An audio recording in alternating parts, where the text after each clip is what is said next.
All right, everybody, what's going on? What's going on? Oh, man. All right. I'm 3 minutes late. I've become so. Who remembers when I was really trying to avoid that 150 point penalty? That was my prime. That was when I was like, I was on time pretty much every single stream. I had a streak going. I was really good. I was good for like months and months. That was very impressive. I feel like people have forgotten that. But this is probably what happens after. Yeah, I don't know. This is just the natural consequence of reaching that 150 mark and then the points being spent. Now I feel like I can just relax a little bit because it's some time before there's bad consequences again. That's not the best mentality, but it is what it is. So let's add this up. So 63. So we're at 66 now. We're at 66. 66 total points. Oh, also I want to take a look at the best characters in it. We're going to rearrange this too. We're going to rearrange the best characters in LBAF. How's everybody doing? This was a good chapter. I'm happy we got this chapter. Very happy we got this chapter. Am I crazy or is this the first chapter of the year? Or did we already have another chapter this year? And then we have a fucking break. It's kind of crazy. Eric J. O. Thanks for bringing a yawn code to your member for 27 months. Morge, I got a girlfriend. Not to be parasocial, but you did help me through a lot of hard times, truly. Oh, awesome. That's really nice to hear. Might be my last super chat for a while, but I'll keep up. Yeah, no worries, man. I'm happy that I was able to help you get through some hard times. I won't take credit for helping you get a girlfriend, but I like to think that in some ways it helped. Who knows how? Um, yeah, congrats, man, and thanks for being such a long-time supporter. I really, really appreciate it. Keenan, thanks for bringing a yawn code to your member for 39 months, man. I know YouTube really screwed you over with the Chainsaw Man video, but are you ever going to go back into the Manga More channel? It was peak, not going to lie. So funnily enough, I took a look back at the Chainsaw Man video recently. It has gained some view. For those of you who don't know, the Chainsaw Man video is, some would say, the best video that I've done. Some would say. At least according to some feedback in comments and stuff like that. It was on the Manga Morge channel, and it was doing absurdly well when it launched, so it got me really excited. And then it got hit with an age restriction, so then suddenly the viewership just stopped. And then that was very disappointing. Because it's just like, there's so much time and effort that went into that video. That's not the only reason that I stopped with the Manga More. The other reason was like, because after that I did a JoJo's video, I did a Hunter x Hunter video, but I had to slow down, or I just, not slow down, slow down's wrong. I had to stop because I was not able to balance that and the One Piece channel at the same time. And One Piece is always going to be the priority channel. So I had to stop. So to your question, if I were to go into covering other series, I think I would do it on the Morge channel. I think I would just continue to do it on the Morge channel. I don't think I would do the Manga Morge channel. I think I would do the Morge channel. I think it's good to have learned that lesson with the Chainsaw Man video because now I know what things can get you age restricted, can get the video age restricted and everything like that. Basically, once a video gets age restricted, it stops being promoted in YouTube's. YouTube stops promoting it to people's feeds, so it can only be found if people are specifically searching for that type of content, which is just terrible for viewership growth. But I did take a peek at that video, and it has, over time, accumulated some more views, which is always nice to see. Sid P, thanks for the 5. 4 years that it's been since Wano ended. I don't think it's worth doing the analysis at this point. After all, it ruined you. It has ruined my faith in Oda to some degree overall, but I still want to do the analysis. Again, the main reason is just it's at the stage where now the last things would be going through proofreading, or not, going through consolidating everything, proofreading, and then doing all the images and everything like that. And that's just the least fun part of the whole thing. And I'm just not driven by, it's harder for me to do, I've said this before, but it's harder to be driven by hate than by love, I think, okay? So I feel most driven to do analysis videos in One Piece when it's something that I'm really excited about. Like recently I did a Rocks video, I think the Rocks and Harold video I did recently is a great analysis. I think people just didn't super duper want to watch a video kind of defending Harold. So I don't think it got the most traction necessarily, but the video itself I think is a phenomenal video from my perspective relative to my general videos. Okay, so like I think it's a great video. I feel more excited. Like I am happier doing a video like that will get lower views than doing the Wano analysis. We can assume significantly more views because I actually have passion writing about the things that I'm excited about. The Wano analysis I had the most passion for right after Wano ended. It's the same way, like the last really negative One Piece analysis I did was on the Saul fake deaths thing, and that was something that I did like immediately after it came out. So there's like some passion in terms of like, oh my god, I'm like, this chapter sucks, yada yada. But if I had to do that video again today, I wouldn't be as passionate about it because so much time has passed. I still view it as easily the worst moment in the series.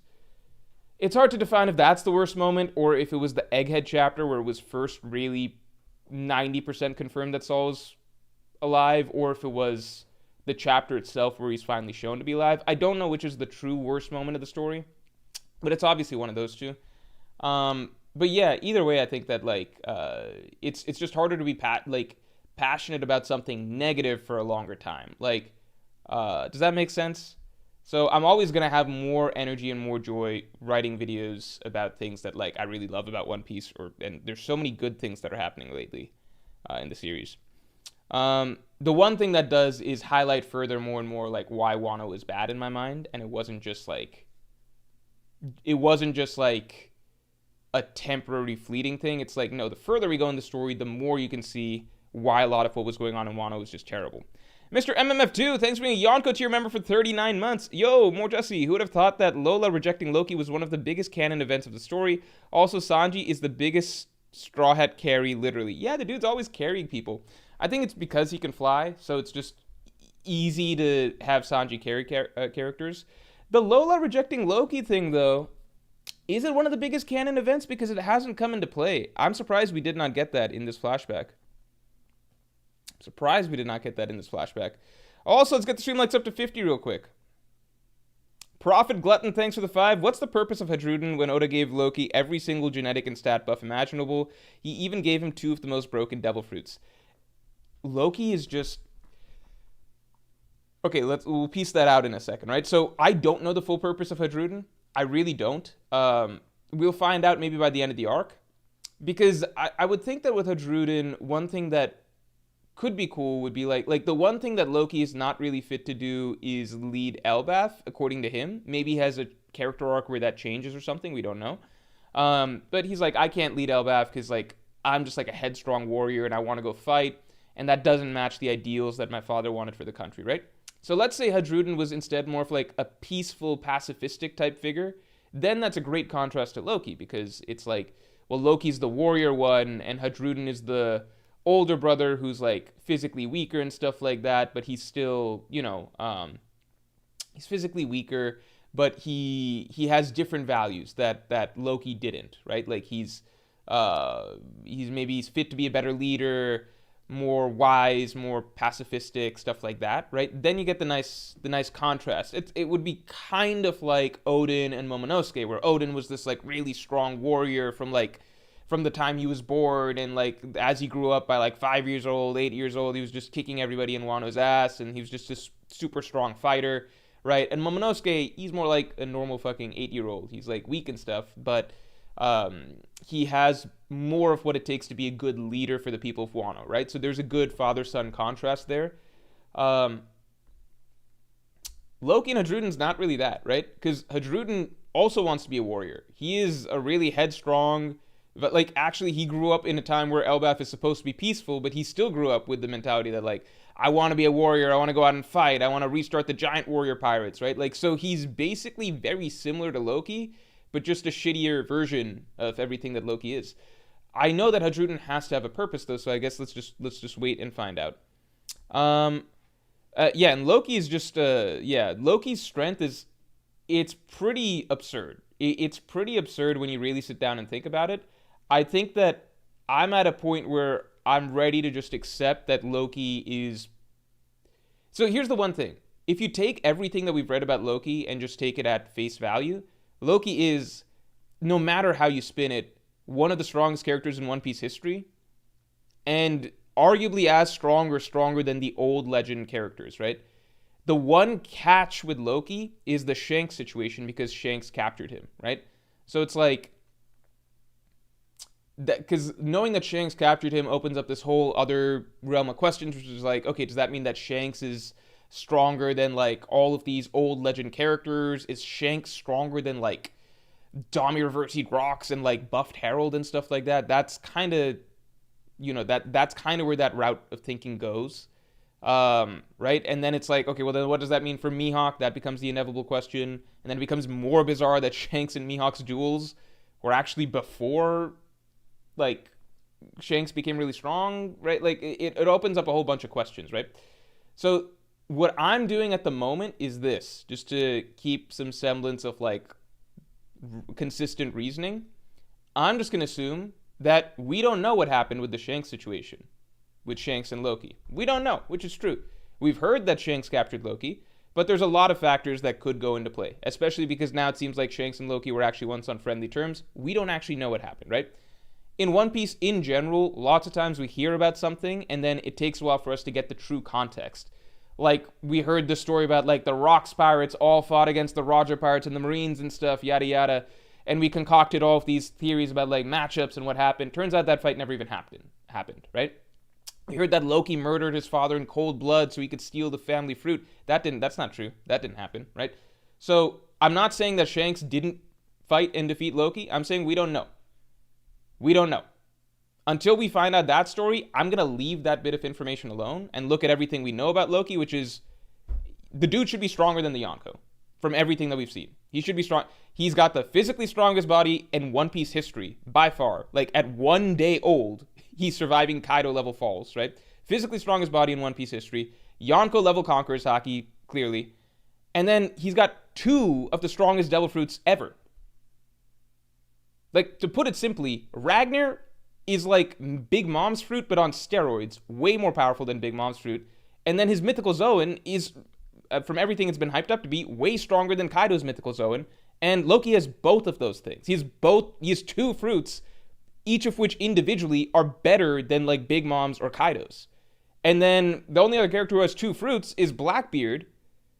2 broken fruits is Blackbeard. But Blackbeard is missing Loki's absurd physical stats and crazy Conqueror's haki, as far as we know, right? So Loki, by all logic, is stronger than, out of the Yonko that we've seen, Loki, if you're being objective, should wipe the floor. Not wipe the floor with them, but he's on another level. If you're just calling it like it is, right? So that's all I'm saying. We'll just wait and see, though.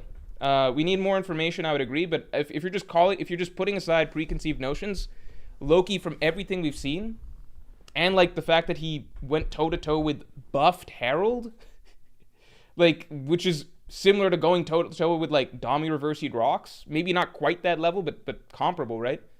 There's really nothing else to really say, right? I mean, fucking Emu is like, how the fuck did someone kill Harold? Like, Emu doesn't get, like, Gaban was like, if Harold gets out, then the world is fucked, right? This version of Harold, right? So Loki's just a freak of nature at this point. Yeah.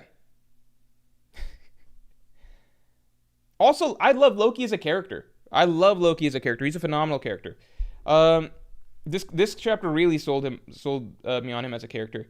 Dania Non, thanks for the 2. Ragnar Norse Realm Powers Brook Niflheim upgrade. I would love to see Brook get some upgraded ice powers over the course of this. I would love to see that.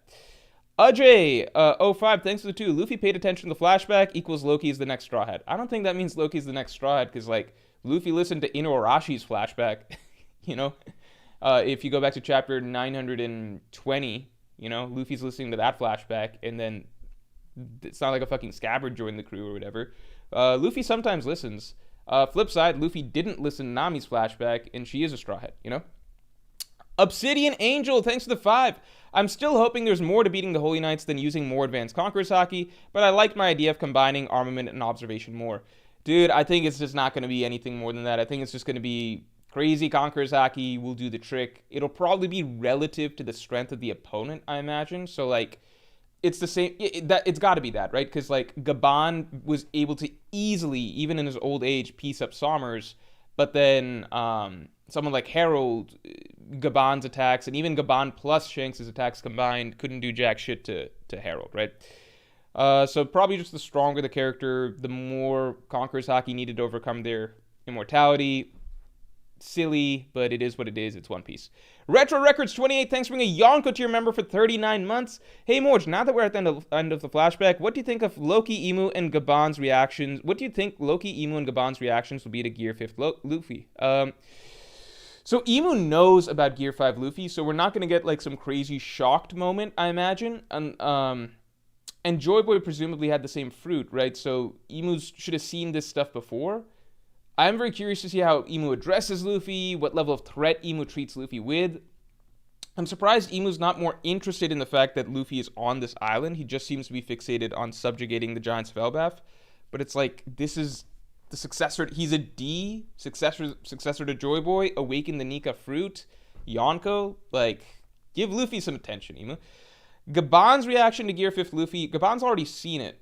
So we've already seen that reaction. So Gaban's just like, yep, check that off. Gaban actually coaxed it out of Luffy. Loki's reaction. I think Loki could see Gear 5 Luffy as really cool, and it might make Loki like Luffy more. He's like, oh, you're Nika, or deity, or whatever. I think that could make...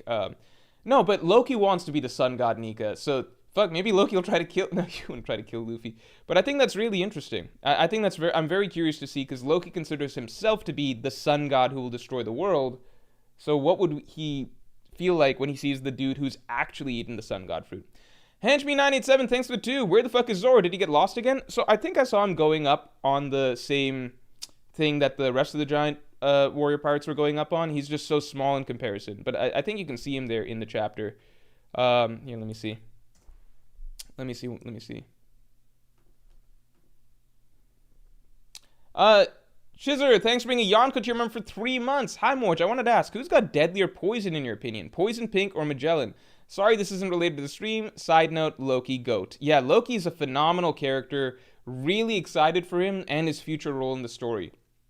Really, I think he might be the most important character who Oda has been saving for the final saga. Everybody, like... Yeah, I guess so. I mean, Vegapunk... I think in the grand scheme of things, Loki will be more important than Vegapunk, so yeah. I think Magellan's got deadlier poison. I don't think Poison Pink would have that, you know? It's kind of like, it's the same way that Ichiji, I don't think, has better light attacks than Kizaru, or Niji has better electricity attacks than Enel, right? That's my reasoning. Strad Shaco, thanks for being a Supernova member for 39 months. Happy Friday, Mork. Stelly low diffs Loki with prep time. Yeah, I would agree with that. But I think Stelly would need the prep time. Talha Jahan, thanks for the 7. Hadruden will be the weak contrast to Loki people hoped Usopp would be. Hadruden will rally the Giants instead of Usopp. I'm teasing, but it's possible. No, but the tricky thing about Hadruden is that he isn't actually weak. Like, he's weak in comparison to Loki, but he himself isn't weak. Also, let's get the stream lights up to 50 real quick. Like, Hadruden is, for a long time, he was, I would say, the third strongest giant that we knew of in the story. You know, like, he was, like, because Dory and Brogy were in there. Here's our history of giants, right? We met Dory and Brogy first, and we were like, oh, shit, the giants, because at that point in time, huge, crazy huge deal. 100 million berry bounties. They could lift those skeletons that were the size of islands and stuff. So, like, crazy lifting strength.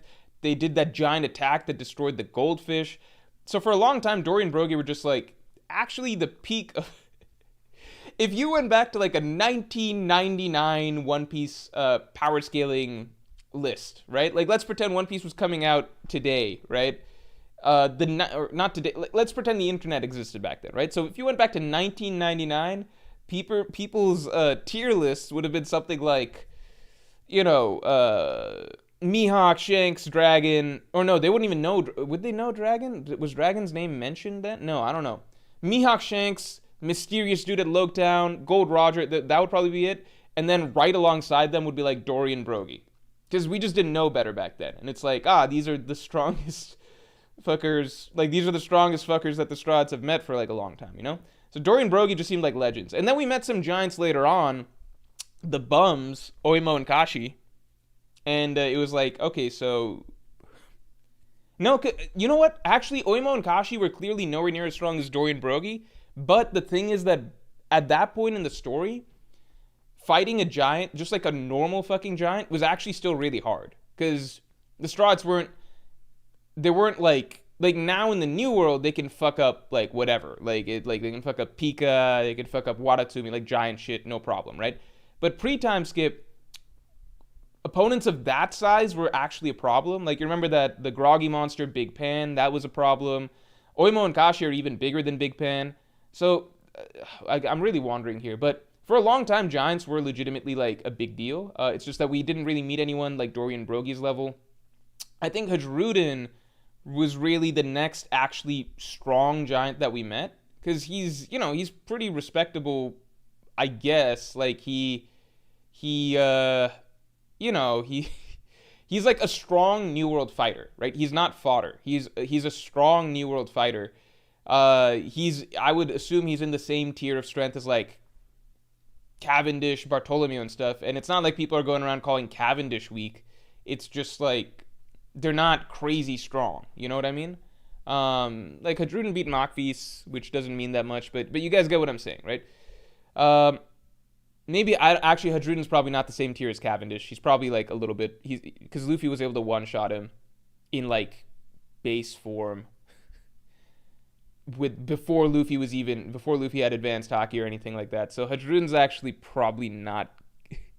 Never mind. Let's dock him a little bit further. I do think, now that I think about Cavendish, Bartolomeo, and Sai, I think they're like the elite of Luffy's Grand Fleet. And then you go a step down, you get to Hadrudin. My general point being, I don't think Hadrudin is weak. I feel like you look at the standard guards that were in the Royal Palace or Royal Castle or whatever during Harold's big fight. I imagine Hadrudin is stronger than the fodder. Like, he should be stronger than those guys. I think he's stronger than those guys, right? Because what we've seen with Elbaf is like, there's the actual fodder giants, right? The ones that Big Mom fucking soloed as a 5-year-old, right? And then there's like, because a lot of them are, like, Elbaf became very peaceful, Giants stopped learning warfare and stuff, everyone became weak, right? But then you still had Harold's core army, which is presumably the army that Imu coveted, the strongest army in the world, right? But Harold killed pretty much all of them, so we don't have them anymore. And then Loki, I guess the rest like flocked to Loki, I think, something like that. So pretty much all warrior giants of Elbaf are gone, but I do think that Hadrudin is probably at least as strong as like the standard giant in Harold's army. That, I guess I'd say that, you know? So I don't think he's weak. Like, he's not the Usopp of Elbaf, I guess is what I would say. Anyway, Jack of Blades 500, thanks for the 5. I think Shanks was about to use the Gomu Gomu to counter Imu, but also the loss of his arm serves as a symbol as the first person Luffy ever freed. I just don't get that okay, I guess as a symbol, but if Shanks was, I don't think Shanks was going to use the Gomu Gomu to counter Imu, because then Shanks would have just Shanks would have just eaten it, right? And then the losing the arm thing, Shanks could have just cut that off himself too, right? So like in both capacities, I don't think Luffy really derailed things. I think Shanks was looking for Ace. I think he was looking for Roger's son to give him the fruit personally. That's why I think I've put out theories on that and everything. The loss of the arm, I'm very confused by, because Shanks could have just cut off the arm, right? Why doesn't he just cut off the arm? I don't get it. You know? He could have gotten rid of the arm himself, or asked Ben Beckman. If there's a rule like you can't get rid of it yourself, then Ben Beckman could have done it or something. So I'll always be confused about that. Meek, thanks for the 2. It's crazy that Draugr are bigger than Marineford. I'm telling you guys, these Elbaf nightmare monsters that Killing Him has created are fucking, like, it's like creating an army of Zunishas. Let's put it that way. It is genuinely like creating an army of Zunishas. I think people aren't fully processing how big they are, because the panels that were shown how big they are, we're being shown those panels in comparison to the giants, right? We're being shown them in comparison to the giants of Elbaf.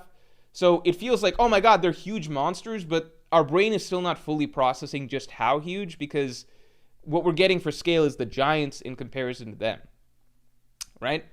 So we're not getting the exact like we're getting to see a human in comparison to them, because humans are too fucking small to even see in comparison to those things, right? So it's genuinely, I'm not joking, it's like a fucking bunch of Zunishas, basically. If you go back and look at Dorian Broggie destroying that goldfish, for example, this is like a shit ton of those island-eating goldfish creatures or whatever, right? The Draugr is bigger than a mountain range. Like, it's literally bigger than a mountain range. There's no exaggeration there. It's the size of a mountain range, and that wasn't even the largest of the creatures that Killingham created. So this is an interesting problem. I would not be surprised if we see Luffy going Gear 5 and going giant form to fight against these creatures, you know? Let's see, I think it's 1143 that we first see these monsters. Yeah, let's get stream likes up to 100 real quick. Joseph eBay, thanks for being a Pirate King tier member for 15 months. Hey Morge, what if Loki's weapons allow him to harness every aspect of the elements, including water, giving him the ability to counter Imu's immortality? Oh, that's an interesting idea. I feel like I would still assume that that's not the case, because we've never seen a devil fruit that allows you to manipulate water, really. And I don't see why this one would be the exception, personally. Yeah, I don't see why this one would be the exception, but you never know. You never know. Here's the thing, though. I think that it's the Elbaf fruit that Loki ate that's the one that can challenge Imu, as far as we know, right? So it's not Ragnar. So my guess would be Ragnar is not the ability that is the most important here. So my guess is that Ragnar would not be something that can control water and counter Imu's immortality. That's just my guess, you know. I feel like whatever the thing that really makes Loki able to, it's got to be the Elbaf Royal Family fruit, right? To me, that's the other crazy thing about all this, which is that so far Oda's only showing us Loki using Ragnar, which is just crazy to think about, because Ragnar is ludicrous. Ragnar is more powerful than the Gorogoro no Mi. The Logia that most people say is like the strongest Logia, debatably that or the Yami no Mi, right? It's way stronger than the Gorogoro no Mi. It's like not even remotely close. If you look at the lightning that Loki brings down in chapter 1142, it's literally the scale is absurd. It's the size of mountain ranges. The lightning bolt that he brings down is so big that it actually dwarfs the entire city that the Straw Hats spent the first 5 chapters of Elbaf in. So it's way stronger than the Gorogoro no Mi, number one. And then number two, it apparently can do ice on a comparable scale to like Aokiji. Because this is basically like, again, like Loki's freezing something that's larger than mountains right here. That's crazy. That's fucking Aokiji type shit. Like, I don't think we've seen Aokiji do something like that that's not freezing water, you know? So I don't know. The Ragnar thing is like, if Oda had told us that Ragnar is like the all-powerful Elbaf royal family thing or whatever, that would have made sense. But apparently Ragnar is just like the tip of the iceberg, and then there's the real deal is the fruit that Loki ate, and he hasn't even shown us what that does yet. Powerful NL, thanks for being a Pirate King tier member for 32 months, man. I hope you enjoyed the latest Pirate King podcast that just came out yesterday. Yeah, man, I hope you enjoyed that. If you got the chance to listen to it, for those of you who don't know, the Pirate King podcast is the podcast that I put out every month where I answer all Pirate King tier members' questions in great depth, in far greater depth than I can on streams. If you want to join the Pirate King tier of support, you will then be able to listen to all previous Pirate King podcasts, including the one that just came out yesterday. Serious question, Mr. Morge. What are the chances that Imu is just a black blob at this point without an actual character design? We've been waiting forever for the reveal. I mean, I think that that's possible. I don't think he was originally a black blob. I think originally he was a dude, right? Like Saint Imu Narona. But I don't think that we're still just seeing a silhouette. Like, I think we're past the point of seeing a silhouette. I think Black Blob is one way to put it. I just view it as like, oh, so Emu's actually like a shadow creature or a shadow being. Because I know people joke about like silhouette piece and everything like that, but this is different. We've seen Emu a lot. Like Oda doesn't draw Emu as a silhouette, in my opinion. We've seen Oda draw characters as silhouettes plenty of times, but when the character's actually up close and personal and interacting with characters, when Oda does a silhouette for at that point, like there's two levels of silhouettes. There's silhouettes where the character is completely a shadow, like Loki was in the Whole Cake Island flashback, right? Or Whole Cake Island, right? That's when the character is a complete shadow, and that's usually when the character is off screen, somebody's just talking about them, and then Oda might just draw the character as like a shadow, right?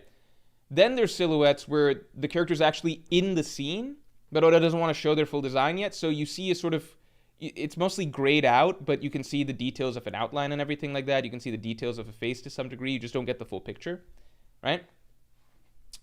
Emu is not like that. Oda has not bothered to show any sort of, he's never tried to, an example of that would be like Green Bull at Marijoa during the Reverie, right? That's when Oda did a silhouette of Green Bull's face and stuff like that, but we didn't get the full design, right? Oda doesn't draw Emu like that. He doesn't draw him like traditionally how he does silhouettes at this point. He draws him legitimately as a shadow. So I don't think that there's hidden features for us to yet uncover about Emu. I feel like Emu might just actually be a shadow at this point. And it might be due to his ability or maybe the surgery that he did. Who knows? I think we'll see his what do you call? His real face during the Void Century flashback, but I don't think he can make that form anymore or something like that. I don't know. Let's get Streamlines up to 100 real quick.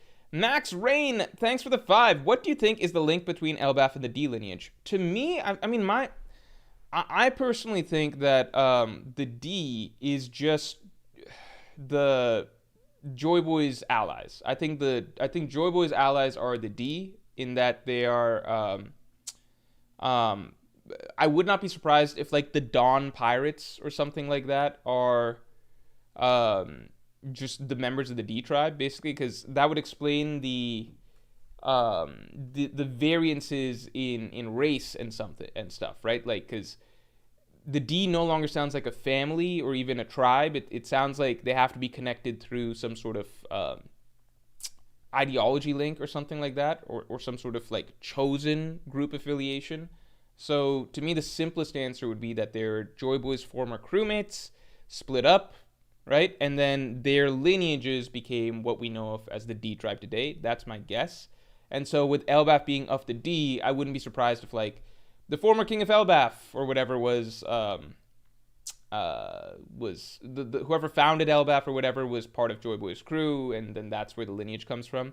Or alternatively, maybe like entire nations became like kind of like the Strahd Grand Fleet or whatever.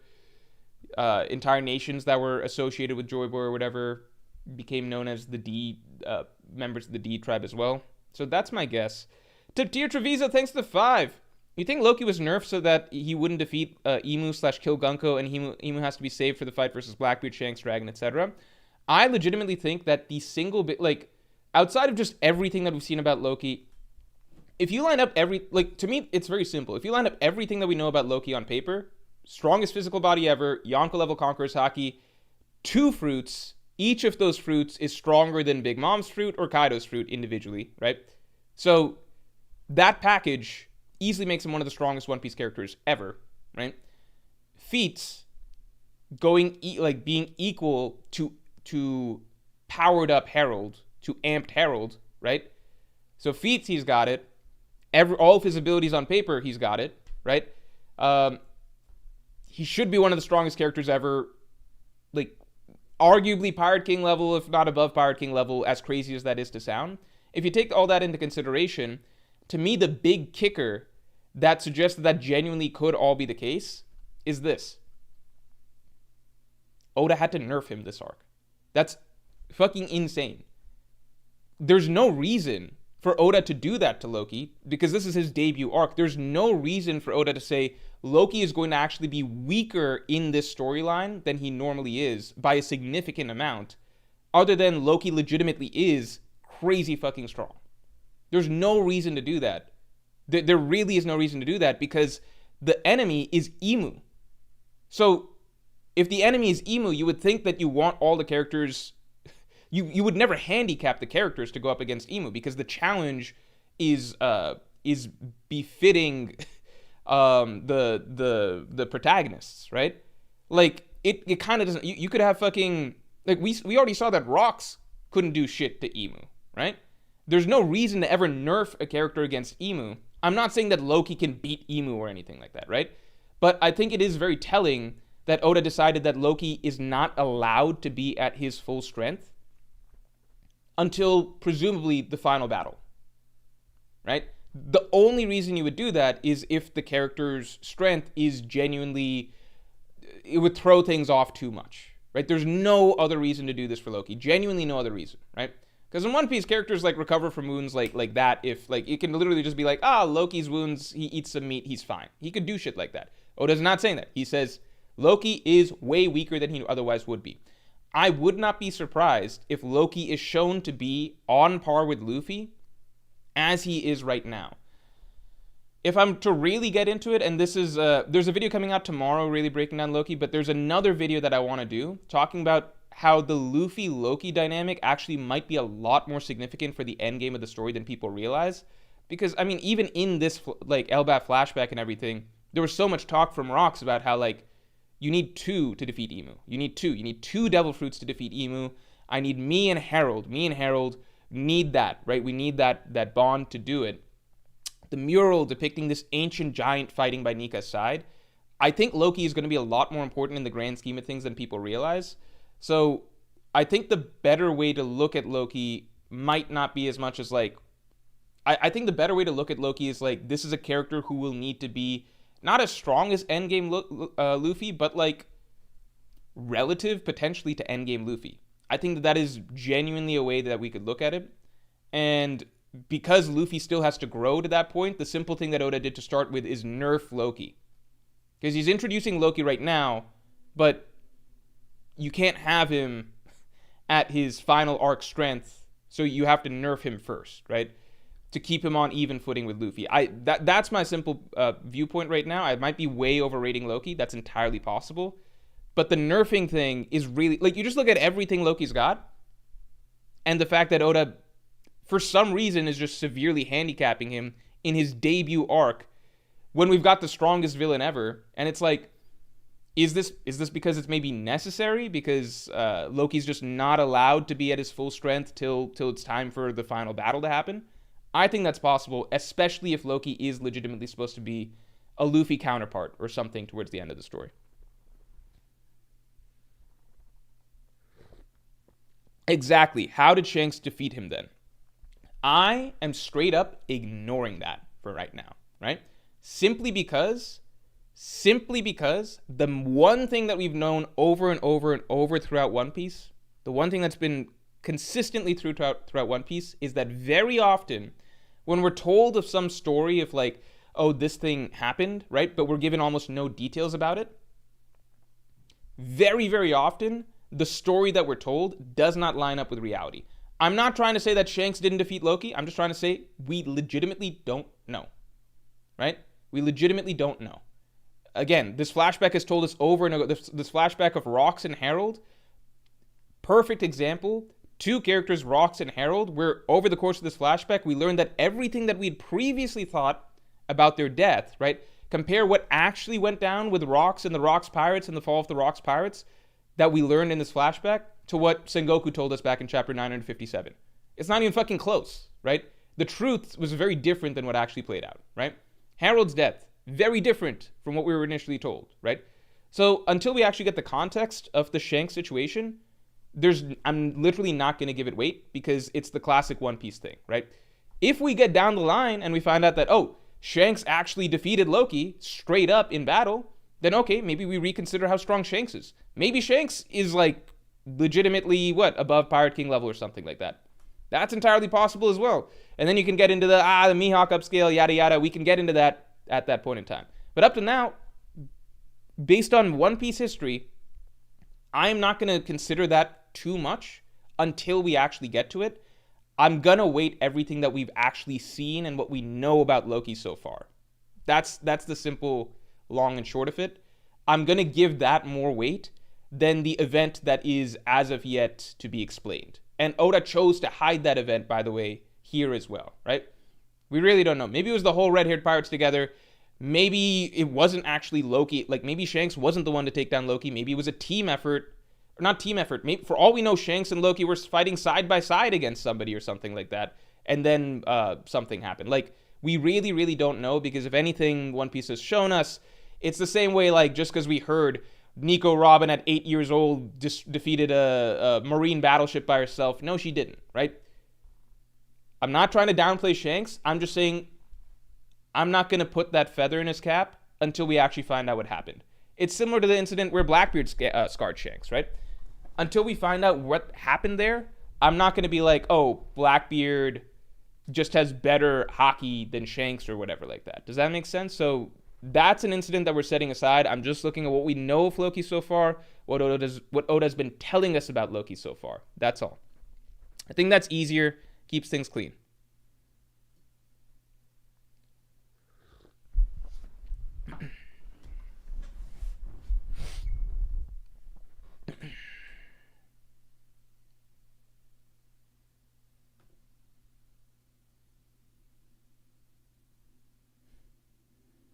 Henchme says, I would respect Shanks so much more if he just had his crew jump Loki instead of being an idiot.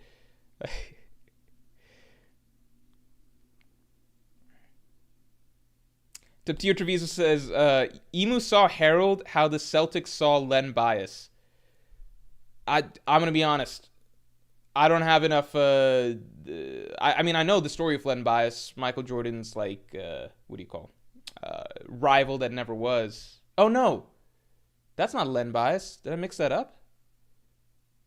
Len Bias, was that? Oh my god. Was that the guy from the 2000s?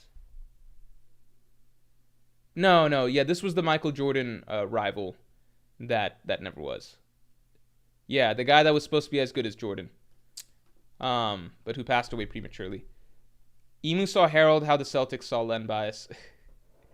Meek, thanks for the 5. My pet theory is that Shanks poisoned Loki with the green fairy absinthe that the Straw Hats captured by Road in the beginning of the arc. I don't think that Shanks cheated against Loki. Like, Oda's always going to respect the characters that he cares about. That's the thing. Like, the characters that he wants to hype up, he's always going to portray in a good light, you know? Because if you look at this whole God Valley, like this entire flashback that's happened, right? There's not a single character that's a top tier that Oda has made look bad, right? So this flashback covered the stories of Rox, Harold, Roger, Garp, Whitebeard, Kaido, Big Mom, Loki, right? Oda likes all of these characters, right? It even included Shanks, right? Oda likes all of these characters a lot, right? These are characters Oda has hyped, yada yada. Not a single one of these characters did Oda make look bad over the course of this, because Rox looked really cool from start to finish, right?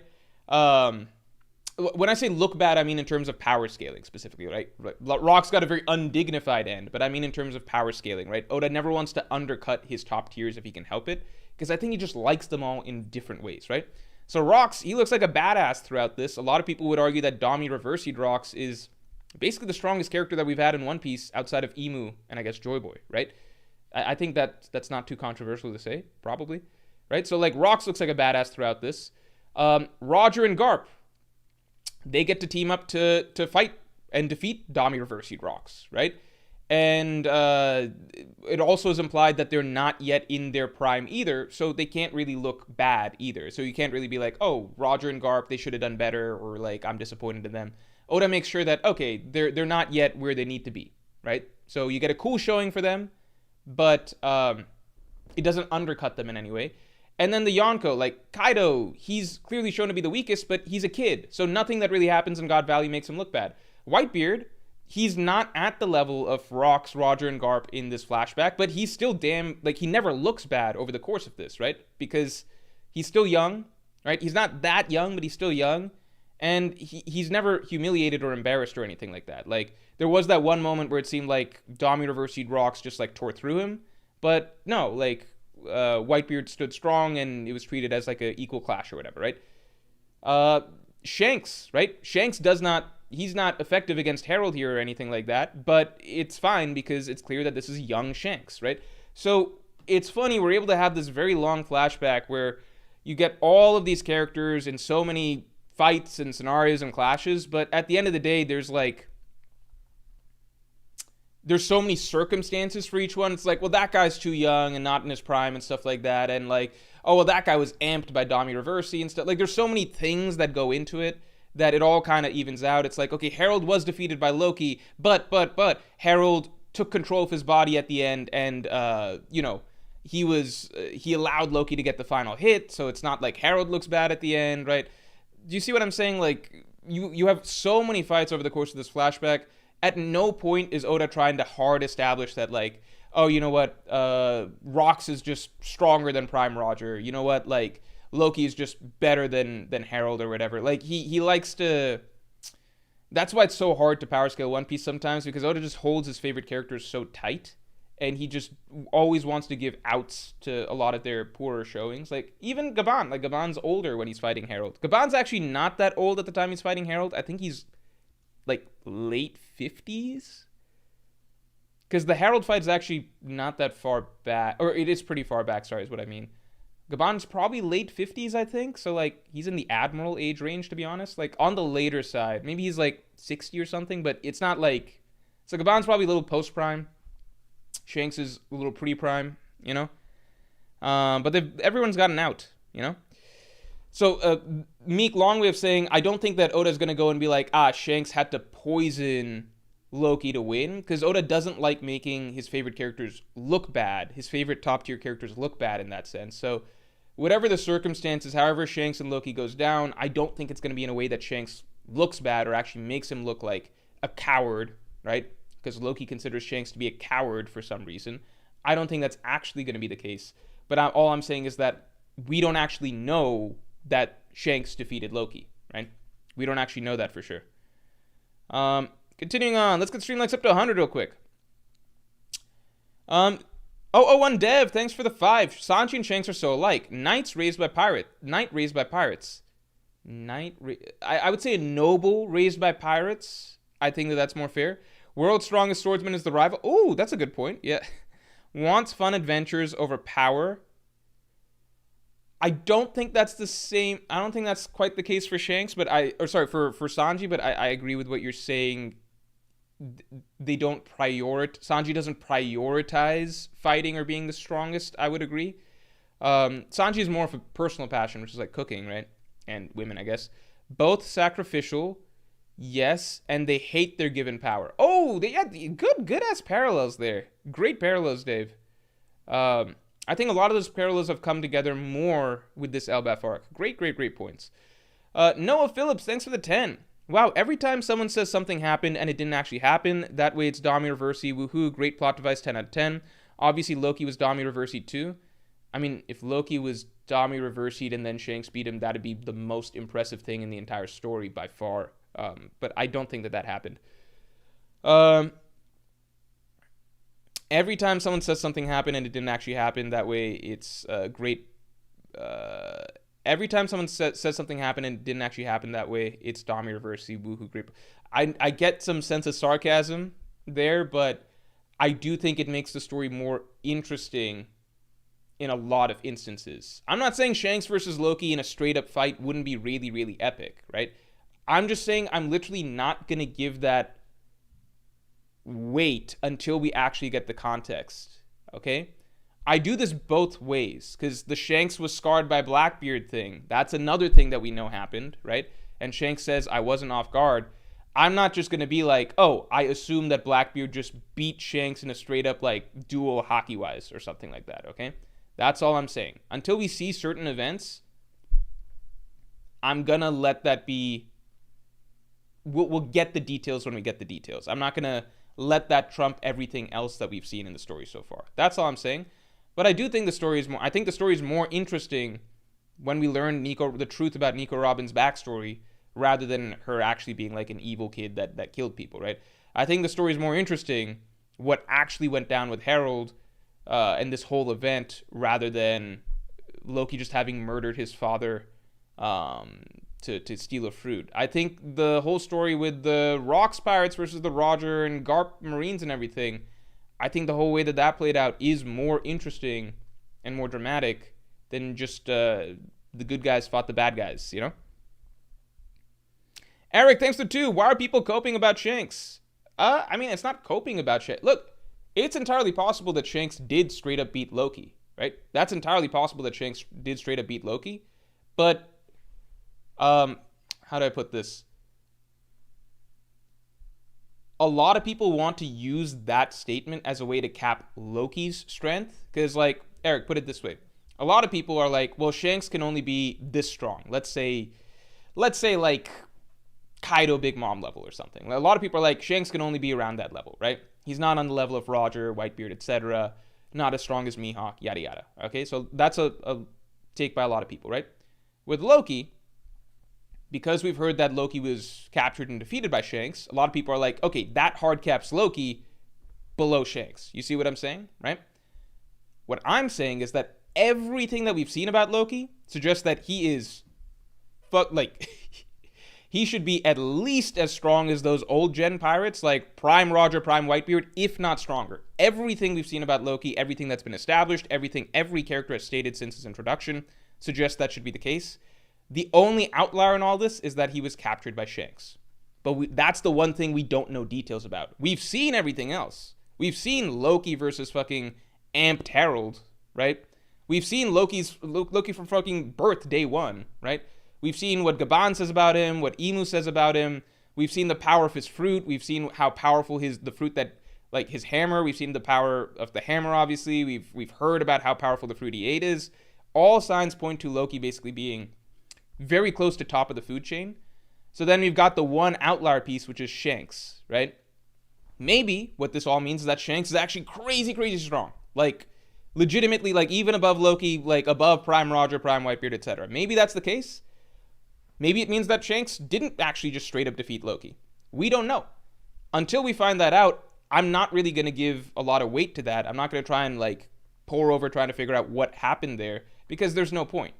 It's kind of like Blackbeard once scarred Shanks. Until we get the details of that, I'm just going to go by the feats that we've seen from Blackbeard so far, right? And work with that. I'm not just going to assume that Blackbeard has better hockey than Shanks because we heard from Shanks that Blackbeard once scarred him in a duel or something like that, right? Or supposedly a duel. We don't know if it's a duel, right? So, Eric, it goes both ways, right? Until we get the details of that event, I'm not going to give Shanks that definitive credit. Same way I'm not going to give Blackbeard credit for scarring Shanks and just be like, Blackbeard has the best hockey in the world until we get details of that event. I'm going to scale Loki based on what we have seen of Loki, everything that's been established about Loki, everything that we know for a fact about Loki. That's all. Again, maybe it turns out that Shanks just is that dude, which is very possible, and he beat a dude that is stronger than fucking Prime Roger, Prime Whitebeard potentially. That's completely possible. In the realm of possibility, I'm just not going to jump to that conclusion. That's all. Because in One Piece, consistently, what we are told about an event often does not, more often than not, I would say more often than not, does not line up with the actual truth of that event. I don't think Shanks cheated, though. Tuptiu Treviso, thanks for the 5. Shanks cheated is really funny. That only became a theory after the idea of Loki being Pirate King Tyr was a possibility, and not before we learned that. Yeah, I agree. But at a certain point, you got to reconcile some things. So it's like, I don't want to make too many jumps here, because it's easiest to start with the things that we know. We know everything about Loki. We've seen everything Loki's done, yada, yada. It's easiest to start with what we know and then work from there, right? That guy, Liam, thanks for the 5. Morge, please tell me Loki will join the crew. I can't do Yamato all over again. Oda will find a way, right? Huge Sanji power-up to maintain the big three. There is... Loki is stronger than Luffy right now. That is why Loki is nerfed. I strongly believe that. Loki is stronger than Luffy right now. This isn't even a case like Jinbei at Fishman Island, where it's like, you know, you could debate it a few ways. Like some people felt like Jinbei is still stronger than Luffy at Fishman Island or whatever, right? especially before we saw Gear 4th, right? This is not like that. This is not like that. This is not like that. Luffy has no feats remotely comparable to Loki whatsoever. Like, I don't know. I might be hard overrating Loki here. We'll find out in some chapters. That's entirely possible. But I would not be surprised if Oda has nerfed Loki in order to be on equal footing with Luffy for this arc. Loki cannot join the crew. There's just no fucking way. And Loki wouldn't want to join the crew. It's very hard to get a Conqueror's Haki figure to join you as a subordinate. Loki is not going to ever view Luffy as his captain or his superior. That's never going to happen. Like, that's so inconsistent with the character.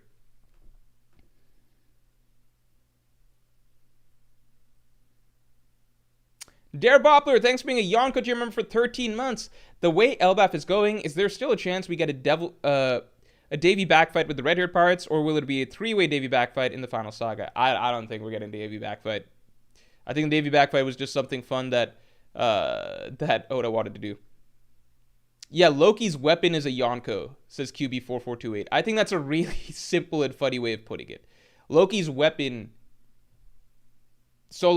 beats everyone in the crew that's not Luffy. Let's get the stream likes up to 100 real quick.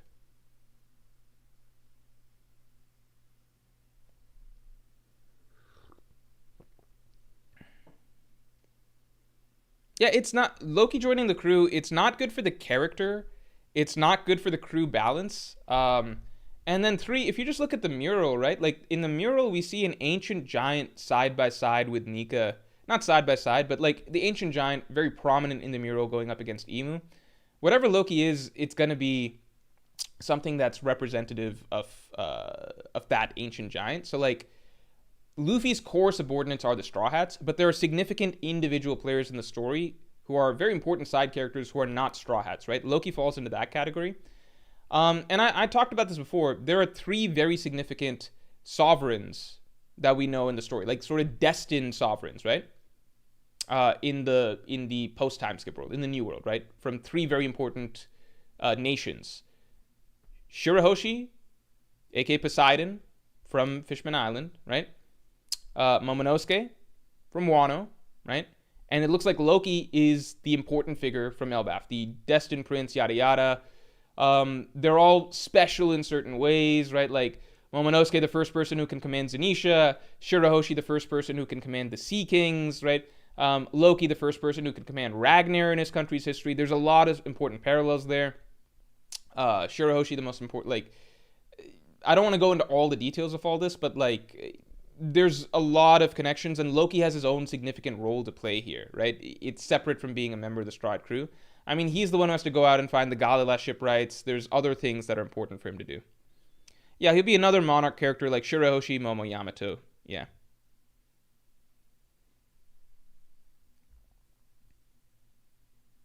Fusion Flare, thanks. Remember, Loki did turn down Luffy's offer, so people's expectations aren't so high as it is for Yamato, who said that he wanted to go with the Straw Hats literally all the time.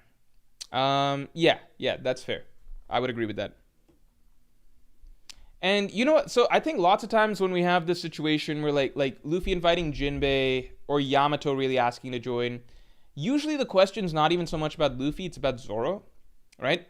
Which is like, with Jinbei at Fishman Island, I think most people basically, at the time, I think it's debatable, whatever, but at the time, from what I remember, people were kind of like, yeah, Luffy's probably stronger than Jinbei. They did have a bit of a clash there, right? So Luffy and Jinbei actually did like scrap a little bit. But it was like, okay, Luffy, let's just assume he's stronger. Let's give him the benefit of the doubt. So the question kind of became like, wait, if Jinbei joins, is he stronger than Zoro? So that was kind of the question at that point in time.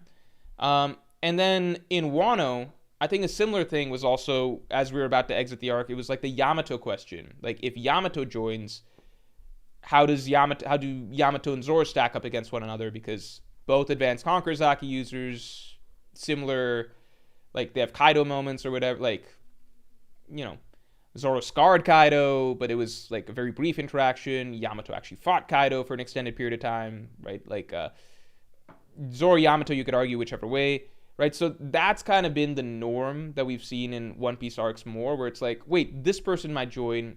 and it might disrupt the crew's power balance because it might displace Zoro from being number 2 in the crew, right?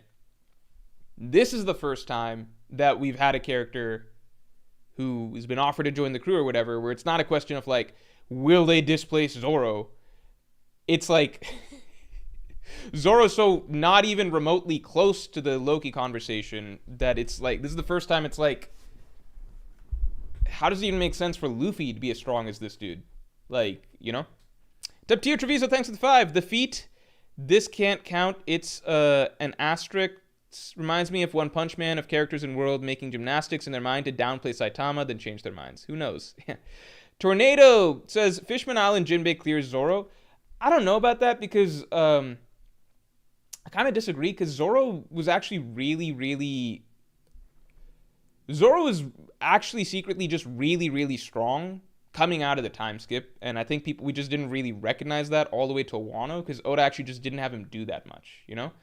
Because I think everyone would agree that Rooftop Zoro makes Jinbei look like a fucking joke, right? Like, Rooftop Zoro's feats are ridiculous.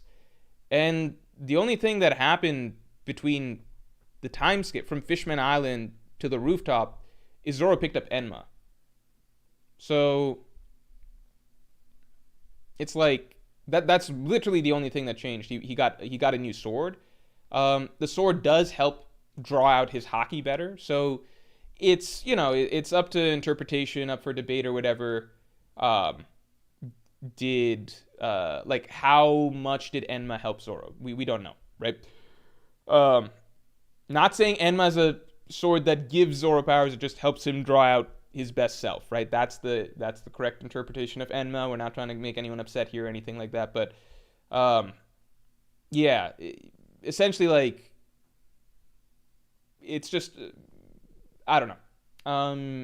I personally think that Zoro is still stronger than Jinbei at Fishman Island, just because I don't think Zoro actually changed that much strength-wise until the King fight.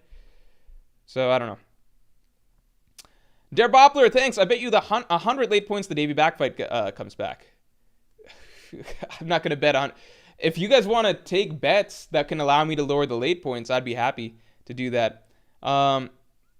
Good Perfect says Enma was a huge power-up. Yeah, entirely possible.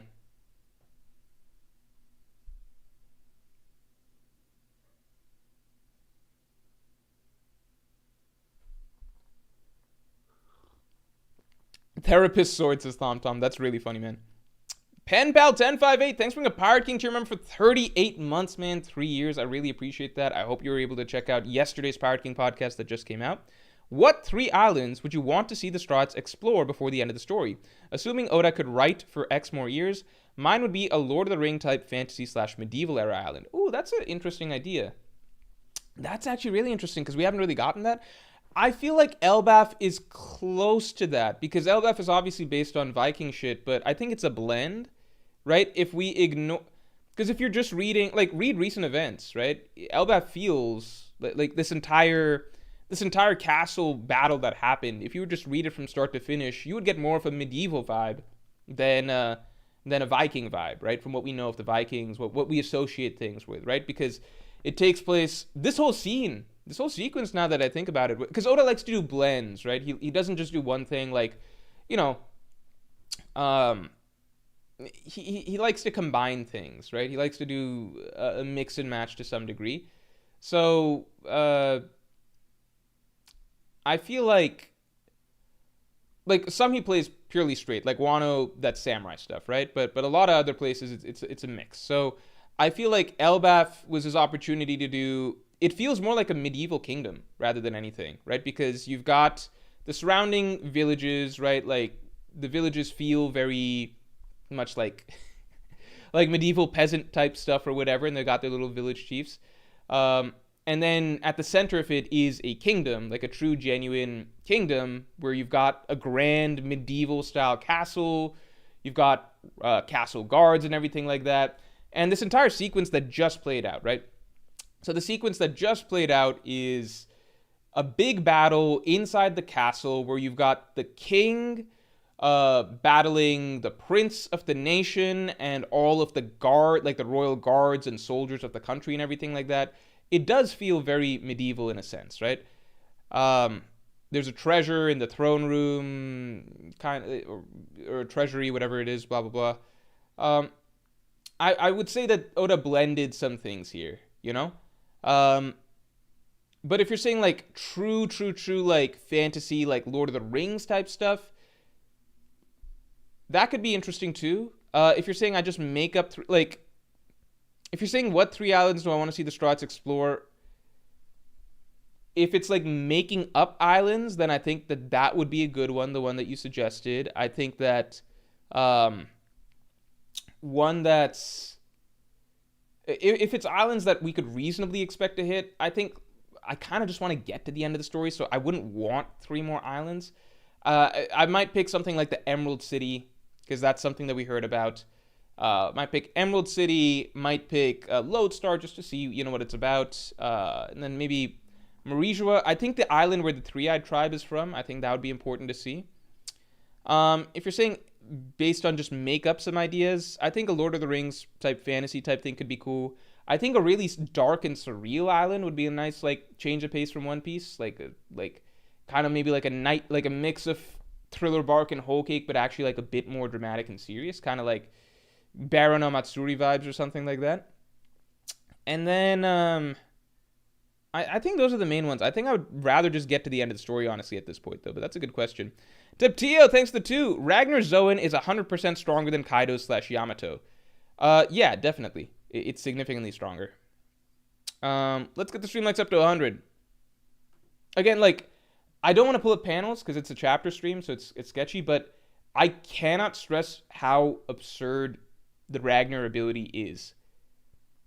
If you go back and look, the lightning that Loki brings down back in chapter 1142 or 1143, when he's released from the chains, it's stupid. It's genuinely stupid. Oda could have told the readers that this is an ancient weapon and it would have been believable. He's bringing down lightning that literally covers the entire mountain range, like a single bolt of lightning. It's like 1,000 times bigger than Enel's or Big Mom's. It's the biggest attack in One Piece, arguably. Like the biggest elemental type attack that we've ever seen in One Piece by a long shot, by leaps and bounds. Nothing's really close. And that's just his first attack with Ragnar. And then he can also do freezing, but like again on a scale that's, you know, this spans mountain ranges. The Draugr is fucking gigantic, right? So Ragnar is fucking stupidly strong.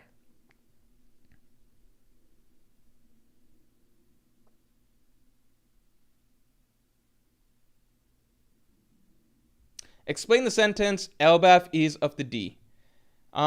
Please don't spam, but how do I say this?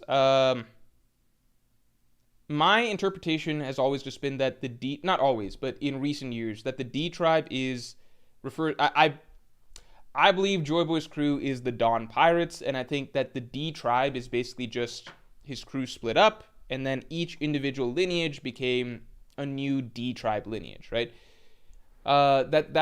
That's my interpretation. So I wouldn't be surprised if like the first king of Elbaf or something like that was part of Joy Boy's crew initially. Joy Boy's crew splits up, and then I guess the modern nation of Elbaf is founded, and then, you know, that's why Emu views Elbaf as being of the D. I wouldn't be surprised if that's the case.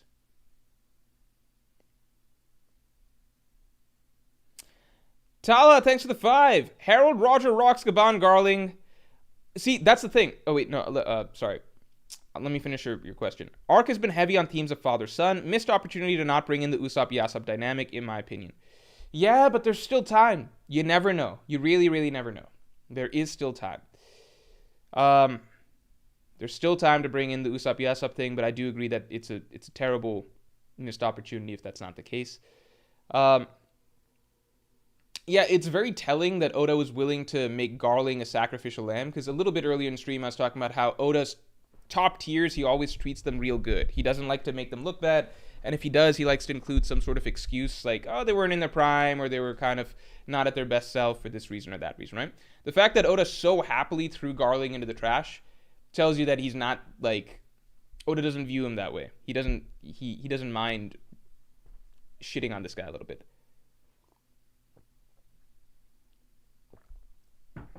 Bruno Montero, thanks for the 5. Why do you want to get to the end so soon? To be honest, I'm guessing it'll end at like 1400 to 1500. Okay, so let me say this.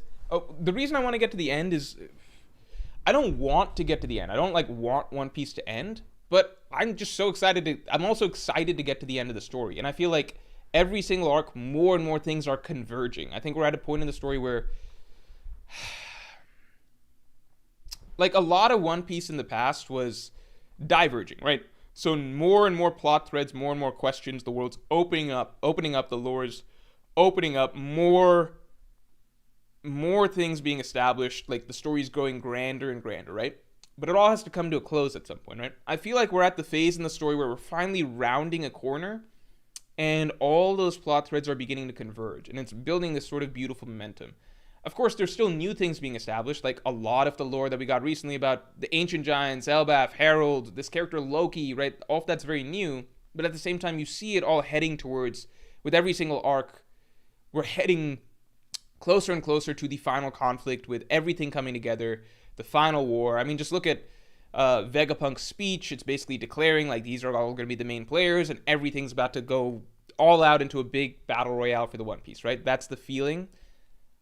I think once the story's got such great momentum, it's kind of like on the way to Marineford. You know, like once Marineford is announced, the arcs that lead up to Marineford are all great in building momentum towards Marineford, right? I don't think I would like if Marineford was announced and things are starting to get into motion, and then it's like before we get to Marineford, we're actually going to go to Thriller Bark. Or we're actually going to go to, you know, like Little Garden, right? The narrative momentum that began once the Marineford War was announced all led towards Marineford. So I think that we're at that phase in the story where just for sheer sake of like narrative momentum and things feeling like they're coming together and the sort of build up to the grand finale, I don't think it needs to be drawn out further and further, especially because we're at Elbaf, arc where the big theme is warland. I feel like we've been told over and over, like, the final war is about to start now. I think the longer that you hold off that final war, you're killing some of that great momentum that you got going. That's my personal feeling, but, you know, it can always, like, Oda can just throw in a really, really great arc and I change my mind, you know? You never know. By the way, when you said, I'm guessing it'll end at 1400 to 1500, so here's the thing.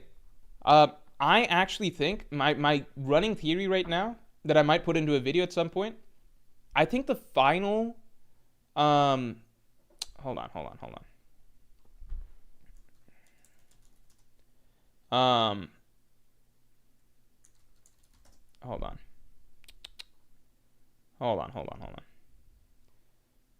I think that the final arc of, or the final chapter of One Piece might be chapter 1356. I think Oda will end it on a 5-6, and I think things line up really neatly if he does that, because I think there's 200 more chapters after, like, I think 230 more chapters is too much, so I don't think we're going to end at 1400, but I think, like, 130 chapters is obviously way too little, so I don't think we're ending it at 1300. I think 1350 is roughly correct, and I've done videos, even just a video recently talking about, like, how Oda, especially in post-time skip, has been trying to stick to milestones of about 50, 100, or 150 for his general story movements. So I'm like, okay, would Oda end it at around chapter 1350? And I'm like, that doesn't seem like the most dramatic number to end it on. I feel like Oda would probably want to end it on, like, a nice, neat, like, 1300 or 1400 or something. Like, Naruto ended at a 700, stuff like that. But then I was like, wait, what about 1356? Because to me, after Elbaf, 150 chapters seems just right to conclude the story. It seems just perfect. But I'm like, that leaves us at a weird number, 1,350, but not if it's 1,356, because that's now a One Piece significant number. Tyler Dempsey, thanks for the 10. I think the D-Tribe are the surviving descendants of the Ancient Kingdom. The D-Tribe are the surviving descendants of the Ancient Kingdom. So that is very possible, but then it's just like, the tricky thing about that is, like, generally speaking, almost every D-Tribe member is sort of significant, if that makes sense. And I don't think it would make sense if, like, every single Ancient Kingdom member was, like, special. Like, every single citizen in a kingdom of, like, 1 million people was really special, you know? So that's my one thought on that. I don't know. Yeah, because of Gomu.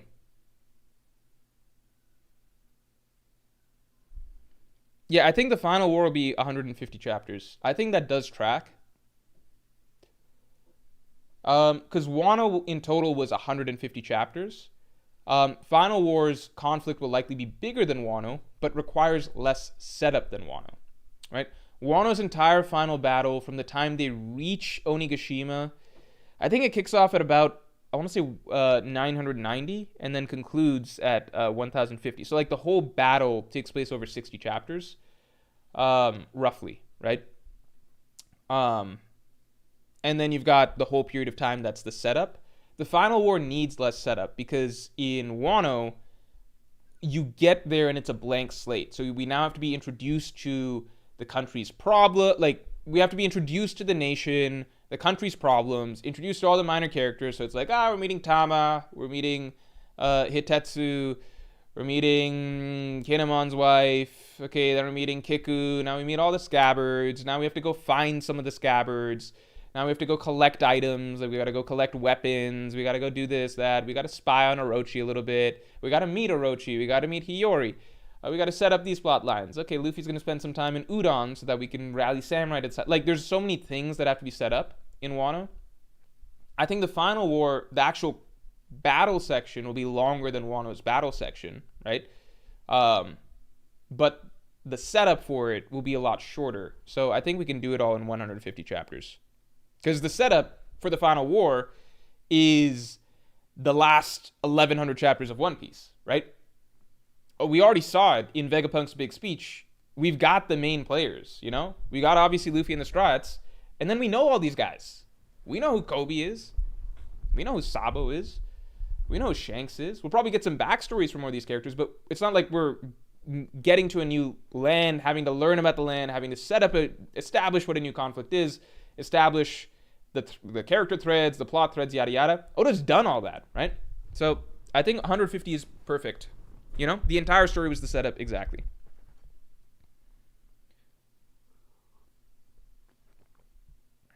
Anders says the final war being comparable in length to Lano would only serve to make both arcs look worse. Well, I think as long as the final war is pretty much from start to finish, like, the conflict, I think it's fine. But I do think it would make... Never mind. I don't know.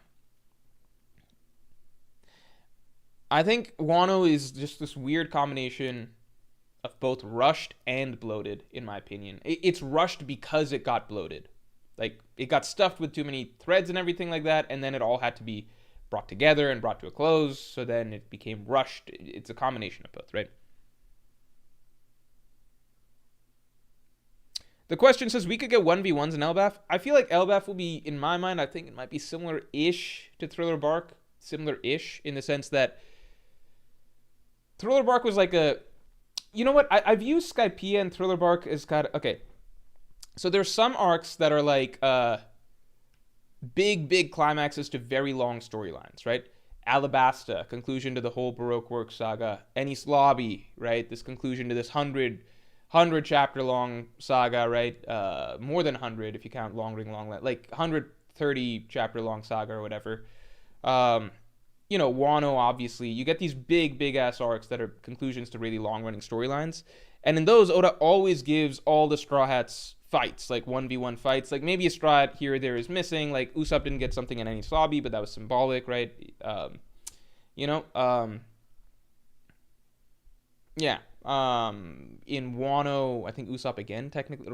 Chopper didn't get anything in Wano. Brook didn't either. But for the most part, that's when all the Strats are getting fights, right? Then you have arcs that are like Skypiea and Thriller Bark, where the storylines are the storylines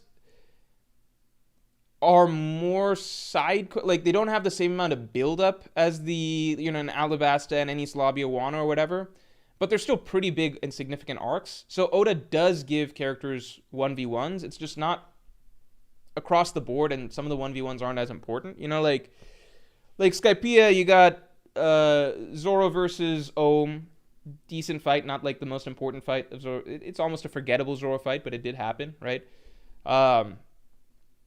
Nami versus Hotori and Kotori, pretty forgettable. I think people forget that Nami even got that fight. A lot of people are like, Nami's only gotten 2 fights in the series, Miss Doublefinger and Khalifa, and it's like Hotori and Kotori with like a word.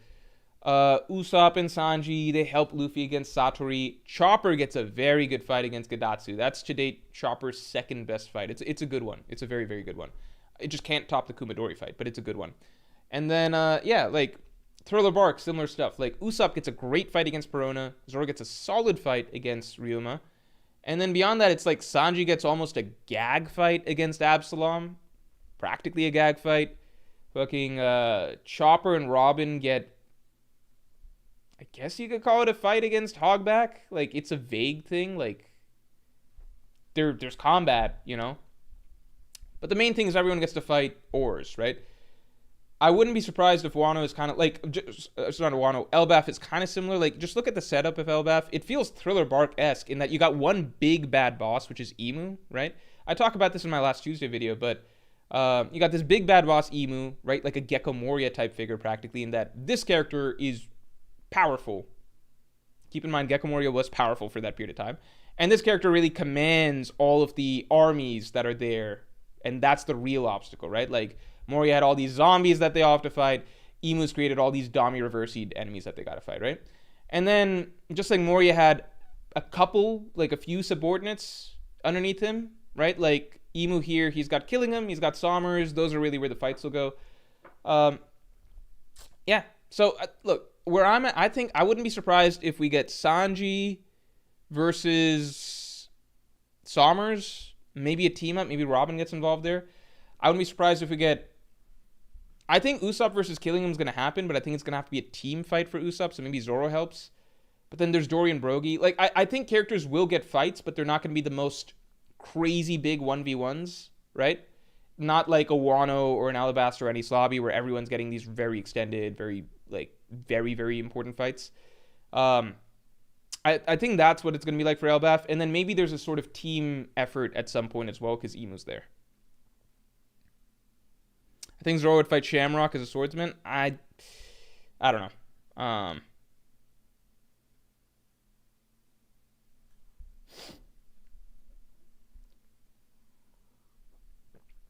I don't think I think Shamrock might not be coming back. Luthen, thanks for the 2. Notice that Loki plus Luffy's bounty equals 5.6. Perfect versus Imu. That's really interesting. That's very interesting. I wonder if that's kind of random almost. I wonder if that's deliberate. That's very interesting. Isis Key, thanks for being a Yonko tier member for 28 months, man. Entirely possible that Loki's attack is just a manga scale thing due to the size of Elbaf and everything being bigger. Loki is that strong, but not 100x strong. I mean, all I would say is that, like... Oh, you're talking about the lightning stuff, right? I think my personal view is that in One Piece, the elemental stuff just stops mattering as much compared to Haki at a certain point. So, like, it doesn't really make a difference if Loki's lightning is 100x the scale of Enel's. I just don't think it matters at this point, right? But as we saw, Devil Fruits still are important assets at the top tier, right? Like, it's not like Kaido's fruit doesn't matter. It's not like Big Mom's fruit doesn't matter. It's just that ultimately it matters a lot less than the fact that they have, advanced Conqueror's Haki and stuff like that. The fruits are really strong companion pieces, right? But there's a diminishing return, I think, when it comes to Devil Fruits in One Piece. You know what I'm saying? So, like, yeah, I do think Loki's lightning is basically you would compare it to NL with Maxim. That's how I view Ragnar. I view it as like comparable to NL with Maxim because that is the scale that we're talking about here. It just is. I just don't think that that matters as much at the top tier. It matters enough that like it's like, oh, if I'm looking at Loki compared to like Kaido and Big Mom, I'm like, well, their base stats are probably similar, right? But Loki does have a fruit that's significantly stronger than either of them. Or sorry, he has two fruits that are stronger than either of their fruits respectively, and he's got both of those abilities. I'm like, well, that does push it, like, it pushes him further up in terms of margins. But I don't think it matters that it's like 100x stronger than NL's fruit, if that makes sense.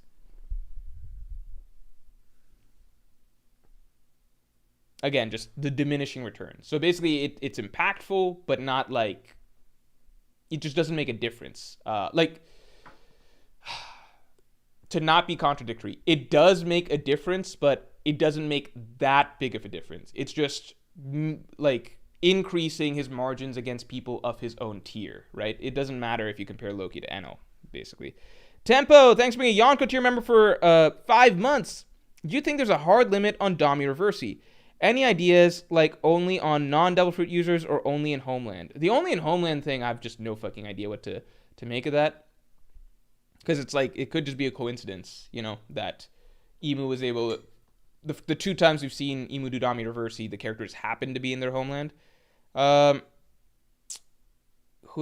think there's a hard limit? I feel like probably like Joy Boy level of hockey or like crazy level of hockey, but it seems like it's got to be really, really high, right? Let's get the stream lights up to 100 real quick. Enma, thanks for the 2. Who's Loki taking down first? Oh, that Draugr. That Draugr. I know I'm pronouncing it wrong probably, but the Draugr.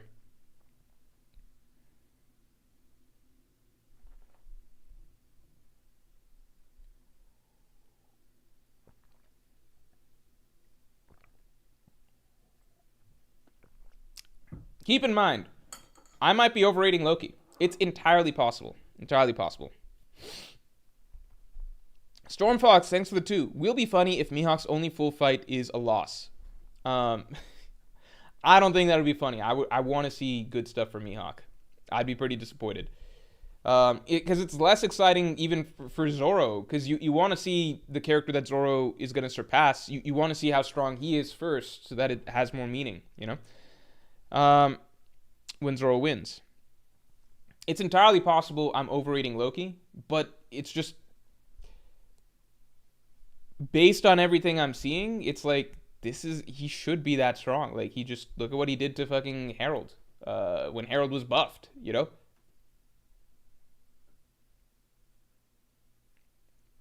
You know what's really funny? I feel like with Loki, it's almost like the Harold situation is so extreme because like let's say Harold wasn't amped by Emu. Let's say Emu had done something where he's able to turn Harold evil, but Harold doesn't he doesn't get the strength boost and the immortality and all of that stuff, right? Let's say what we were shown is that like, oh, Loki is just able to fight equally with Harold, right? I think if that had been the case, then people would almost have been like, oh, wow, Loki is like at least Yonko level, if not Pirate King level or something like that. Like, I think people would be on board. But it's almost like what we're shown is so extreme that it doesn't compute. So it's kind of like we gotta... it's almost too extreme. Okay, so like, what we got instead is that not only did Loki shown equal to... He wasn't even just shown equal to Harold. He was shown to be equal to a buffed Harold. Like a Harold that is even more powerful than normal and has regeneration, right? So it's like... That's almost so absurd because up till now, most people were kind of like, yeah, Rox... Harold, these characters are probably like comparable to Roger Whitebeard in their prime, Roger Whitebeard, Garp or whatever in their prime, right? So, you know, if it was suddenly revealed that Loki is equal to Harold or something, it would be jarring, but it'd be almost like, damn, so Loki's that strong? That's crazy. But seeing Loki actually fight a Harold that is amped even above his normal self, it's like, this is too much, right? There's no way Loki can be that strong. So now there's almost, I feel like because it's just such a drastic leap, it feels almost like people intuitively, instinctively want to like recontextualize things. So like now I feel like a lot of people might be like, okay, well maybe Harold, it just isn't that strong or something like that. Like maybe we way overestimated Rox and Harold, and maybe Rox and Harold just are nowhere near Prime Roger and Prime Whitebeard and stuff like that. That's something, because it just feels too drastic at that point. Because it's like, if Harold was already comparable to those guys, and then he was boosted even above that level, then like we basically would have to logically accept that Loki is above the likes of Prime Roger, Prime Whitebeard, certainly Kaido, Big Mom, etc.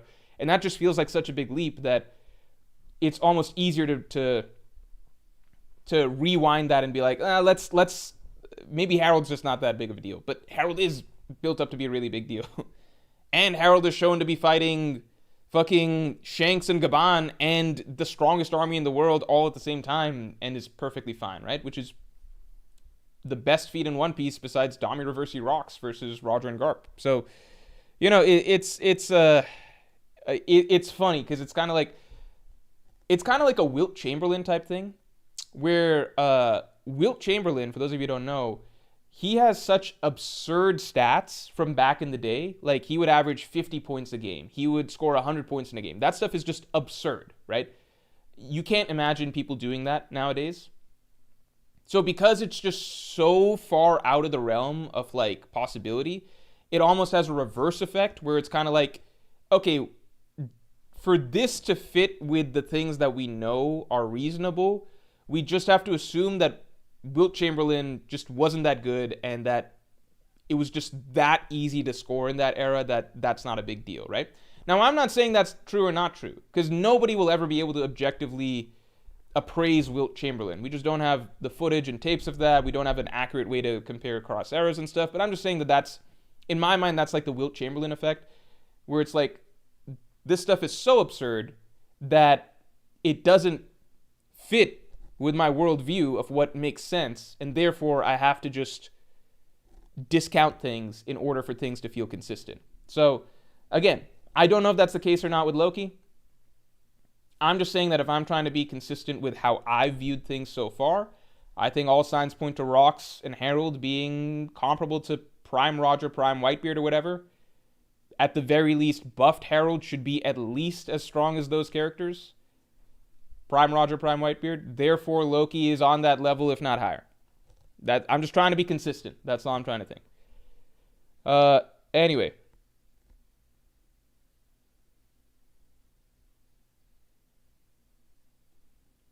And Must, thanks for the 2. Okay, which Holy Knight is he folding first? I think Shamrock. If Loki's to get a one-on-one fight later down the story, from everything we've seen, I don't know a Gorosei who could handle him. So I would say Shamrock, personally. Because Shamrock is the only Gorosei where, or not Gorosei, like, he's the only character among the Gorosei and the Gods Knights that there's still a reasonable chance might be, like, crazy, crazy strong. Like, there's a chance that he might be comparable to Shanks himself. It's unlikely, but there's a chance, right? Everybody else, we kind of already saw what they got. I guess maybe Warcury or some shit. I don't know.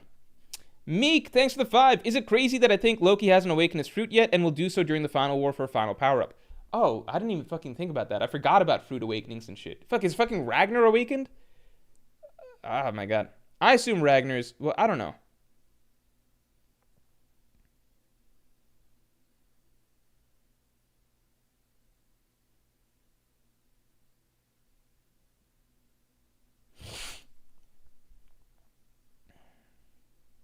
Now I've started Wilt Chamberlain discussions. I'm just saying that it feels similar, where it's like the stuff that we hear about Wilt and the stats are so absurd that you have to go back and just like recontextualize everything, right? Because now we're getting the pace of play and stuff like that, which is fair, right? But I'm just saying, like, I'm talking more so about the emotional reaction that people have to this sort of thing, which is like, this thing is so absurd that I have to logically reconcile some things, right? So I have to go, like nobody's going back to like parse through Bill Russell's numbers to be like, oh, if we have just this for pace of play and stuff like that, because Bill Russell's numbers aren't absurd. They're normal. Like, nobody does that for anybody in the past or whatever. It's just Wilt, because Wilt is such an outlier that it's like the outlier cannot be allowed to exist, so we have to go back and like logically try and break this down. And you don't know how much of that logic is driven by desire for a conclusion that you've already made up in your mind, which is that Wilt can't be that good. Like, how much of the logical analysis of Wilt is based on people already feeling like, no, Wilt can't be that good. He's just not allowed to be. It just wouldn't make sense. So I'm going to try and... It's coming from, like, it's a logical approach in theory, but it's coming from a place of visceral emotion, if that makes sense. Like, the first thing you feel when you hear Wilt's stats is like, what the fuck? That doesn't make sense. That's the first stuff that people instinctively feel. And so I'm just always skeptical of people trying to apply, I guess, logical reasoning to contextualize something when you know it's coming from a place of like, you already don't like the idea that Wilt might actually be that good, right? I'm not saying Wilt is that good. I think there's plenty of evidence that he wasn't that good. But I'm just saying that the feeling that comes up when you see something that you feel like shouldn't be the case, that's a similar feeling to us being like, wait a second, is Loki actually just stronger than fucking Gold Roger, fucking Prime Whitebeard and stuff? That doesn't feel right. Because it doesn't feel right, I'm going to apply some reverse reasoning to all of this, basically. You know?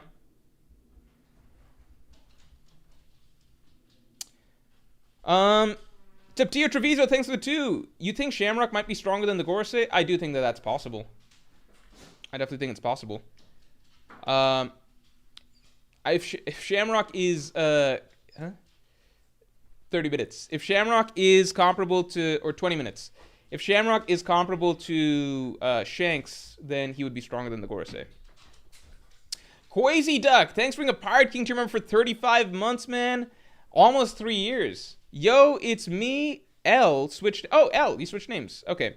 You think the Lakers could do something this season? I gave up on the Mavs. We really lost a lot with Luka. I think the Lakers could. I think they still have time to get their shit together. Are we now halfway through the season? Thanks, baby. Lakers record 24-15.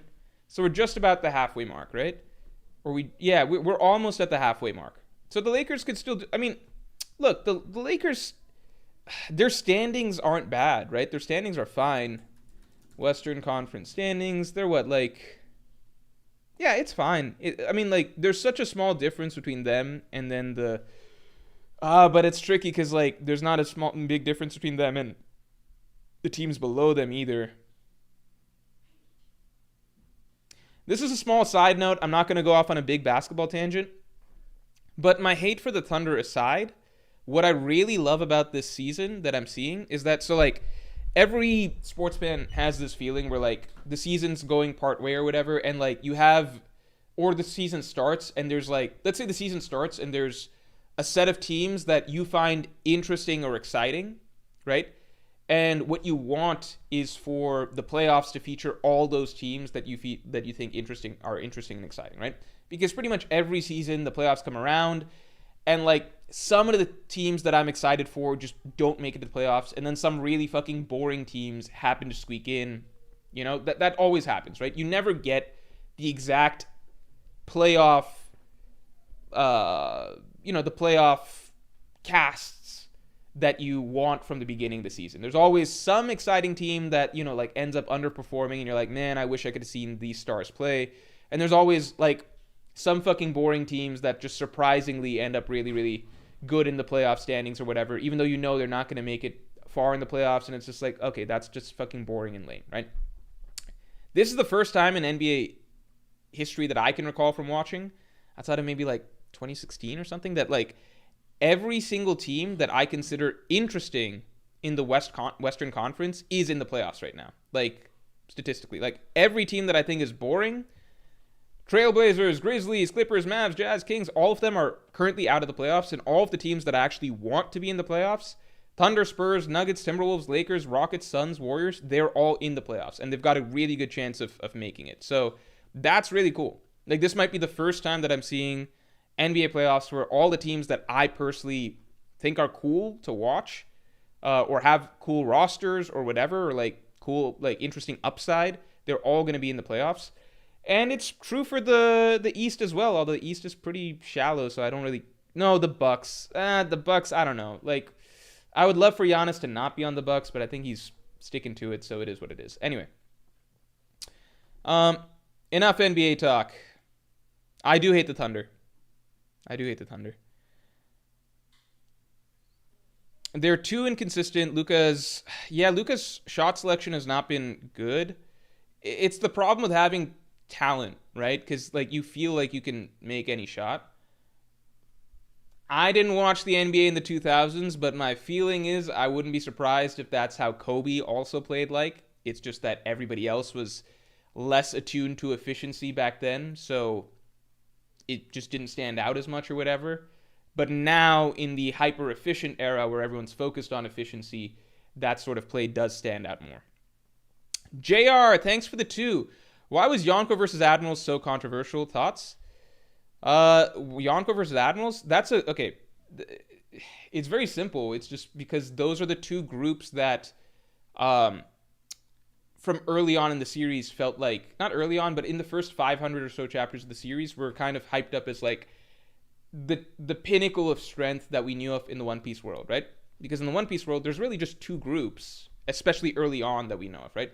Because keep in mind, pre-time skip, we didn't fucking know about,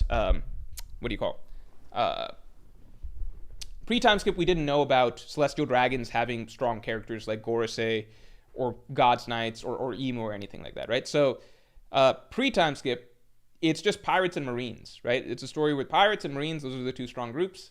Strongest pirates are the Yonko, and then the strongest marines were the admirals, right?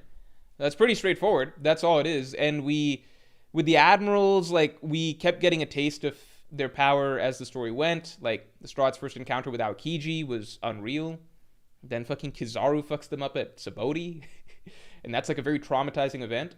The admirals are really good at being like, keep in mind this. You know what's really fucking cool about the admirals? The way that Oda used them pre-time skip is beautiful. Because pre-time skip, the Straw Hats, I would say that there are 3 really devastating defeats that happen for Luffy in the story as it pertains to trying to protect people that he cares about, okay? There's the 3 devastating defeats are 1, against Aokiji. That is the first fight where, like, he's actually... Because keep in mind, Luffy has other defeats. Like, he loses to Smoke early on. He loses to Crocodile a couple times and stuff like that, right? But the times that really matter are when Luffy is unable to protect people that he cares about, right? So the first time that things go south is Luffy against Aokiji, right? When Aokiji shows up, that's the first time that Luffy's just like, I cannot protect my crew. He tells the crew to run away. And he basically offers himself up as like a sacrificial lamb to Aokiji and challenges him to a one-on-one duel so his crew can escape, right? So that's a pretty dramatic, traumatizing experience for the crew, actually. Like, they're all talking about it afterwards. It's one of my favorite scenes in One Piece. Like, the whole crew just like sitting and waiting as Luffy's fighting Aokiji. They don't know what's going to happen next. They're all fucking stressed. You don't get that sort of stuff from the Straw Hats anymore, okay? That's one. Second time that this happens to the crew, Kizaru. Only this happens to Luffy is Kizaru, right? Only this time it's more extreme, right? Now, there's no way out, right? The first time around, Luffy got, like, the nicest admiral, right? So he let Luffy go, or whatever, right? Even though Luffy couldn't protect his crew, he let Luffy go. Second time around, Kizaru's not letting him go. And he was going to kill Zoro, the whole crew's freaking out, yada yada, and Luffy had to get his ass saved. First by Rayleigh and then by Kuma, right? But that was a really traumatic experience for Luffy. It really broke him. He's like, I can't save a single one, yada yada, right? So great use of the Admiral the second time, right? And then the third time, Oda just pulls the trigger. He just has Akainu kill Ace in front of Luffy's eyes, right? Beautiful descent in terms of, like, the severity of events. Beautiful use of the 3 admirals. Each time an admiral shows up in One Piece, it punctuates a very, very emotionally intense scene where Luffy is unable to do the thing that he values the most, which is protect the people that he cares about, right? And really intelligent use of how Oda ordered the admirals by personalities, right? Because the first admiral is the nicest guy. It's Aokiji, right? And the second admiral is the one that's a little morally, he's a bad guy, right? He's not like evil. Like, we still find Kizaru like a lovable dude in some ways or whatever. Like, he'll go dance with Kuma and Bonnie and stuff like that. But like, Kizaru's not a nice guy, right? So Second Admiral, the one that nearly kills them all, he's the one that gives them the rougher experience, right? And really seemingly almost breaks Luffy, right? And then the third guy is fucking Akainu, who's the most absolute justice, most unempathetic, most cold-hearted, ironically, most extreme of the admirals, right? The most extreme representation of the world government's justice.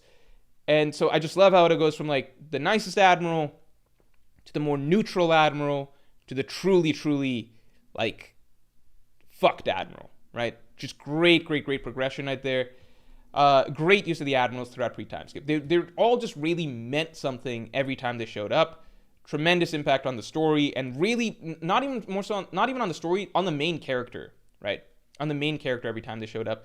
And then the other thing that was really cool about the admirals is that pre-time skip, you got to remember, all this hockey nonsense, it's mostly post-time skip. Pre-time skip, it was all about the fruits, man. It was all about the fruits pre-time skip. Devil fruits were the cool ability that we were all on the lookout for, especially Logias, because Logias were the brokest of the devil fruit category. So it was just really intense every time an admiral is showing up and they've got a devil fruit and it's a Logia, and it's a really powerful element too, like ice, light, magma. These are really impactful abilities in One Piece.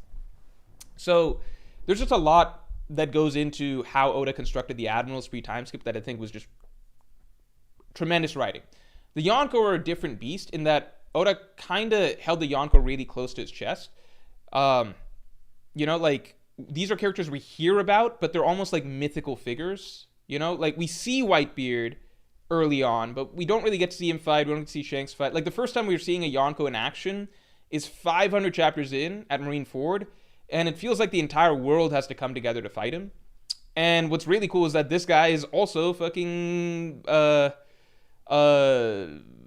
old and sick as fuck. So it's like, shit, he's not even at his best. So it really hypes up. Like, Oda just gave so much weight to the Yonko. And it really built up this idea in our heads. Because, like, the admirals were the coolest, strongest characters who we were consistently seeing. And then the Yonko were this sort of mysterious set of beasts that existed that Oda was going to slowly draw out and drop one by one, right? In the story. And each time a Yonko showed up, it was like even more impactful on the story. Like, Marineford, the whole story is about fighting a Yonko, right? Like, Whole Cake Island, the whole story, like Wano, the whole story is about fighting a Yonko, etc. So it's pretty easy to see why like Yonko versus admirals became such a big debate, because they're the two strongest sets of characters on either side of the line, like pirates and marines. Where the disagreements came from is like how you sort of viewed the balance, because there was some people's logic is basically like, well, the three admirals need to be able to defeat like the four Yonko, right? Well, plus the three admirals plus Shichibukai, they need to be able to defeat the four Yonko and stuff. But then from the Yonko side, it's more like, no, like the Yonko are each individually stronger than the admirals. That's why the admirals, like, that's why the Marines are more of a set, whereas the Yonko are like individual entities or whatever, right? So that's really where it comes from, because it's not just a strength thing or a hype thing. It's also kind of how you interpret the balance of power in the One Piece world. So there's a lot to it. Pre-time skip, the Yonko were also insane. Whitebeard and Shanks, they were insane. I'm not saying that the admirals were the only ones that were insane, but I'm saying like the Yonko were treated with a greater sense of mystery, and Oda was tighter with them in that, like, the one time we saw them clash before Marine, like the one time we saw the Yonko do anything was Whitebeard and Shanks having one clash that splits the skies, and then you don't actually see Yonko fight till Marineford, whereas Oda would drop admirals in action like more frequently, you know?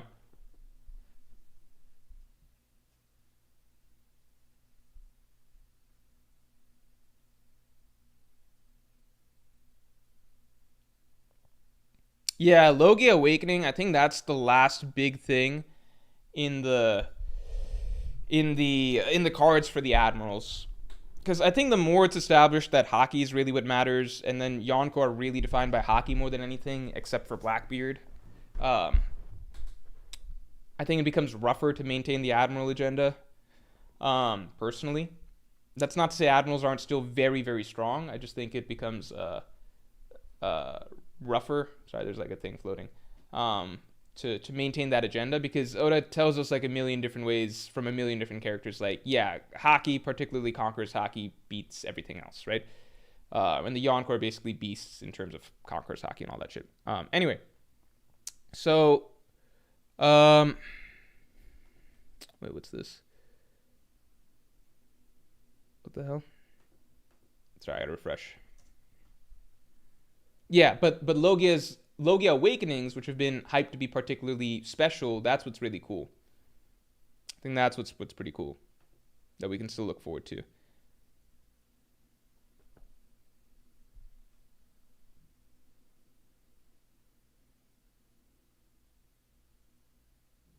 I don't think Logias can awaken. We've already seen the upper limit of their abilities. I think they can awaken. I think it's been hinted at.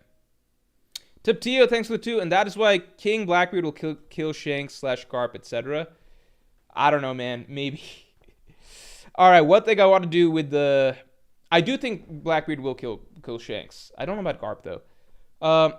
I do want to do a quick re-ranking of my favorite characters from Elbaf who aren't Straw Hats. Rule is... characters who we didn't know that well before the Elbaf arc. Okay, I'm now supplanting Rox with Loki. Loki is now my... Loki might low-key be... He might surpass Wiper. I think he might have... I don't know. It's hard to say. I think Loki might have surpassed Wiper in my heart as my favorite One Piece side character. I'm just very, very excited for this character. I think he's set to have a very big role in the final arc, final war. I love his personality. I love this chapter for him. I love his abilities. I love the design. I love his dynamic with Luffy, which is a dynamic we've never seen before, where somebody's actually like kind of on the same wavelength as Luffy. Like Loki's even calling Luffy by the wrong name, like Luffy does to other people. I really, really, really like this character. Love this character. Great origin story. Great character moments here. Great heart. Great ideals. All of that stuff.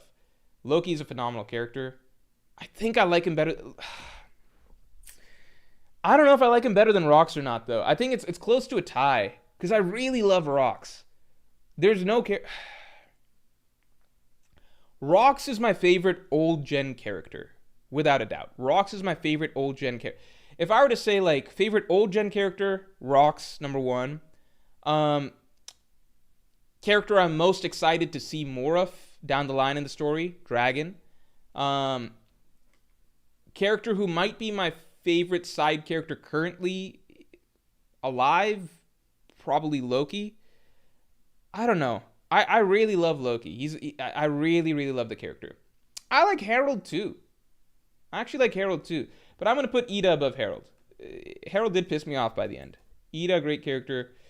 Gaban, I love Gaban. Just, he hadn't been around for a bit. I think Scopper Gaban is genuinely a great character. He's just... I think I like him more than Rayleigh at this point. I think I like him more than Rayleigh. I just like Scopper Gaban. Really fun personality, great introduction, great attitude. And then I think everything we saw in this whole flashback, like the second part of it, right? Like with the Harold situation and the fallout of all that, just feels like a very wise figure. And all, like, he plays this line between being like a wise figure with a level head while also having like a more, like, a rougher attitude and a bit more aggressive attitude than somewhere like Rayleigh. He's funnier than Rayleigh.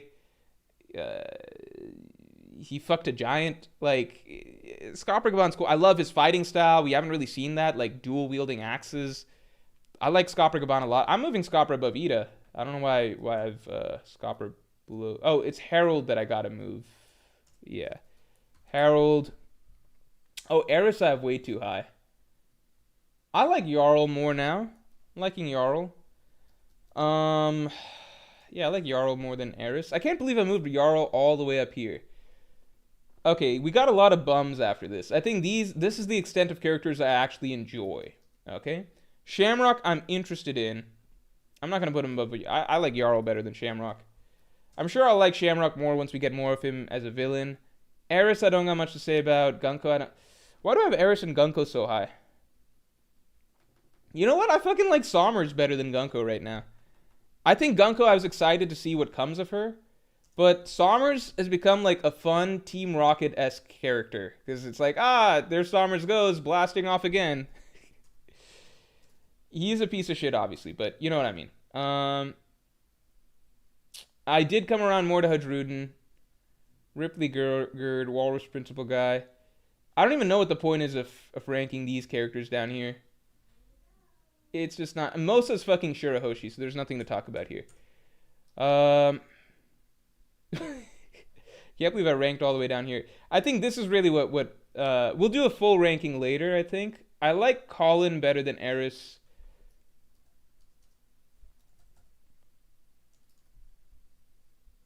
I actually like Colin a decent amount.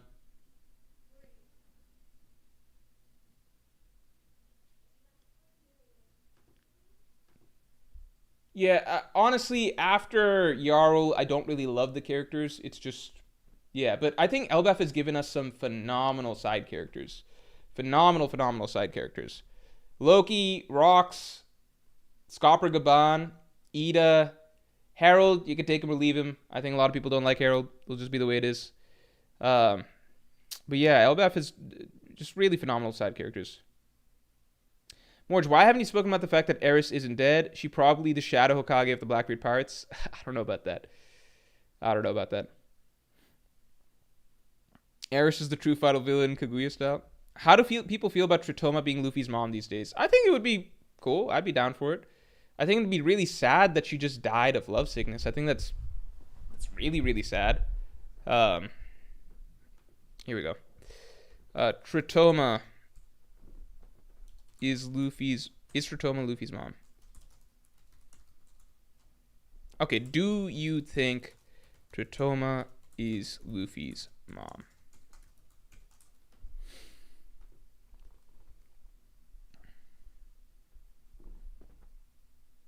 I wonder who she would have fallen in love with if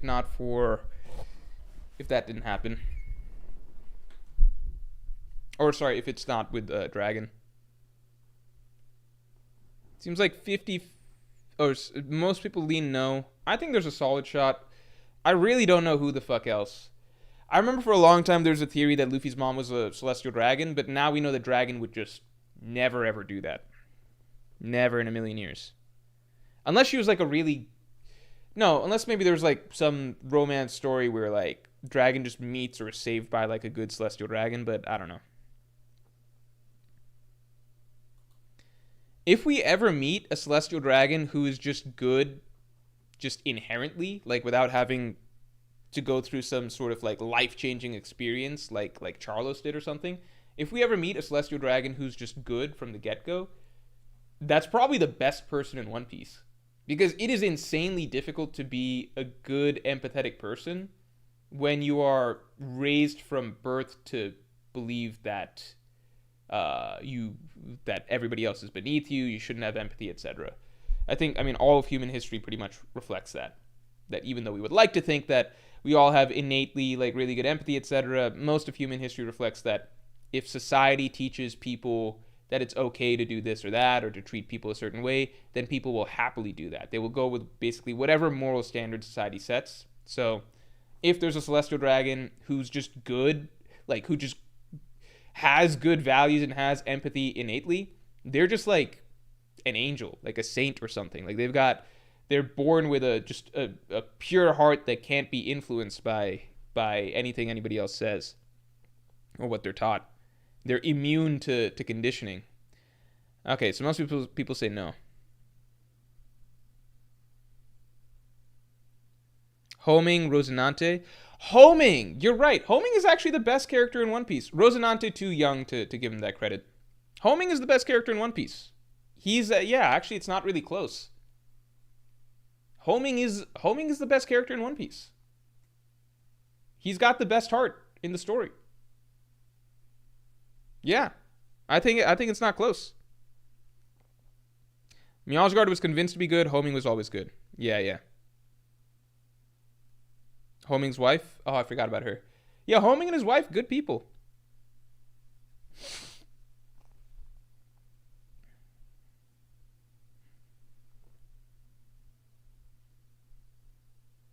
I forgot Homing.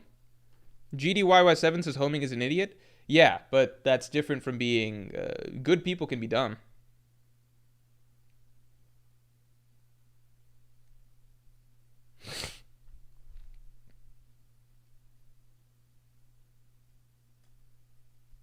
Sabo had a similar good nature, not celestial dragon upbringing, but noble. No, not really close, because celestial dragons live in a literal bubble. It's very different than just being a rich person or a noble down below. The crazy thing about celestial dragons is that they're living in a whole society of other celestial dragons and then just slaves. You know? He doesn't get credit. He gets some credit, a little bit of credit, but not much credit. Like, he's still living. He's just the equivalent of, like, a rich person living. He's still living in a society, right? Like, it's not like he's surrounded by exclusively nobles, you know?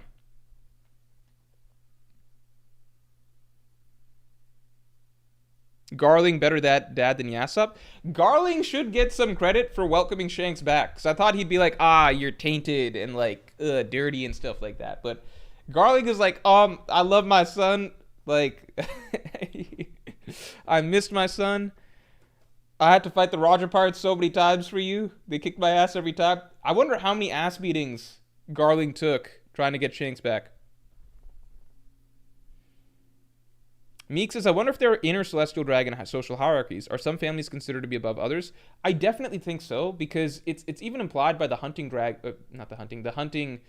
competition.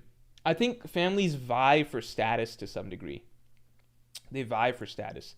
And, you know, in a way, obviously it's not to sympathize or whatever, but in a way it's sad that this is the way that human nature is, which is like, no matter how high you climb in society, right?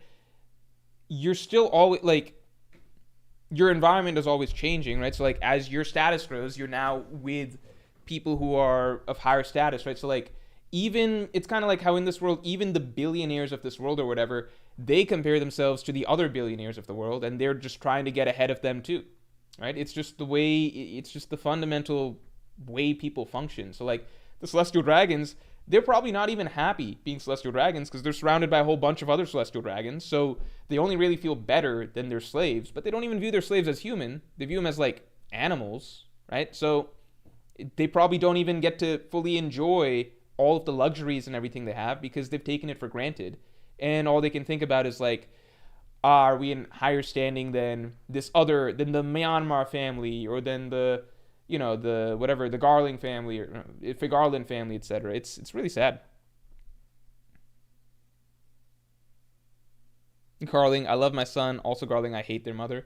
Yeah, because the mother is a commoner, so common blood, so it doesn't really mean anything. But the son now has Garling's blood, so, you know, it's not inconsistent. Makes sense.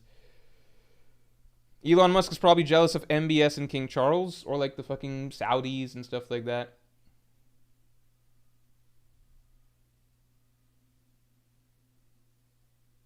Don't they say that the Don Quixote family has always been a bit strange? I forgot. I don't remember. Maybe they did say that.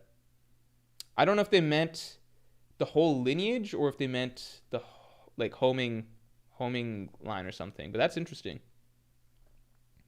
Leave it to Doflamingo to fuck that up, though. Garling takes care of his wife and child, unlike Yasop. Garling killed his wife, but, you know, it is what it is. All right, everybody. We are probably going to wrap it right around here. Heads up. So, reminder, we are shifting to Saturday video schedules. So watch out for tomorrow's video. We're shifting to Saturday video schedules. We've got a new editor and everything to speed the timeline up. And yeah, I think you guys will have fun with basically the chapter comes out, and then you don't have to wait all the way till next Tuesday to get my thoughts and everything on it and everything like that. But yeah, Saturday video, it's in progress, and yeah, just watch out for it tomorrow. All right, everybody. Oh, MBS is the Saudi prince? My bad, my bad. I was like, I don't know what MBS means, but thanks for the clarification. All right. All right, everybody. Thank you all for tuning in. I hope you guys had a good time. I really fucking love this chapter, and I'm really looking forward to the rest of Elbaf now. I think Oda set things up perfectly because a lot of people were like, if you guys remember, during the flashback, a lot of people were like, oh my god, this stuff is so cool. I'm like not looking forward to having to go back to Elbaf where we have to watch Usopp fight like characters with a slingshot and stuff. It's like, no, there's some cool shit that's about to go down here, like really exciting shit. I'm so excited to see Loki in action. So excited to see Luffy and Loki versus Emu. Like, this conflict is set to be really, really fucking cool. So, I don't know what people are talking about. I'm excited to see everything play out. And yeah, with that, I will talk to you all.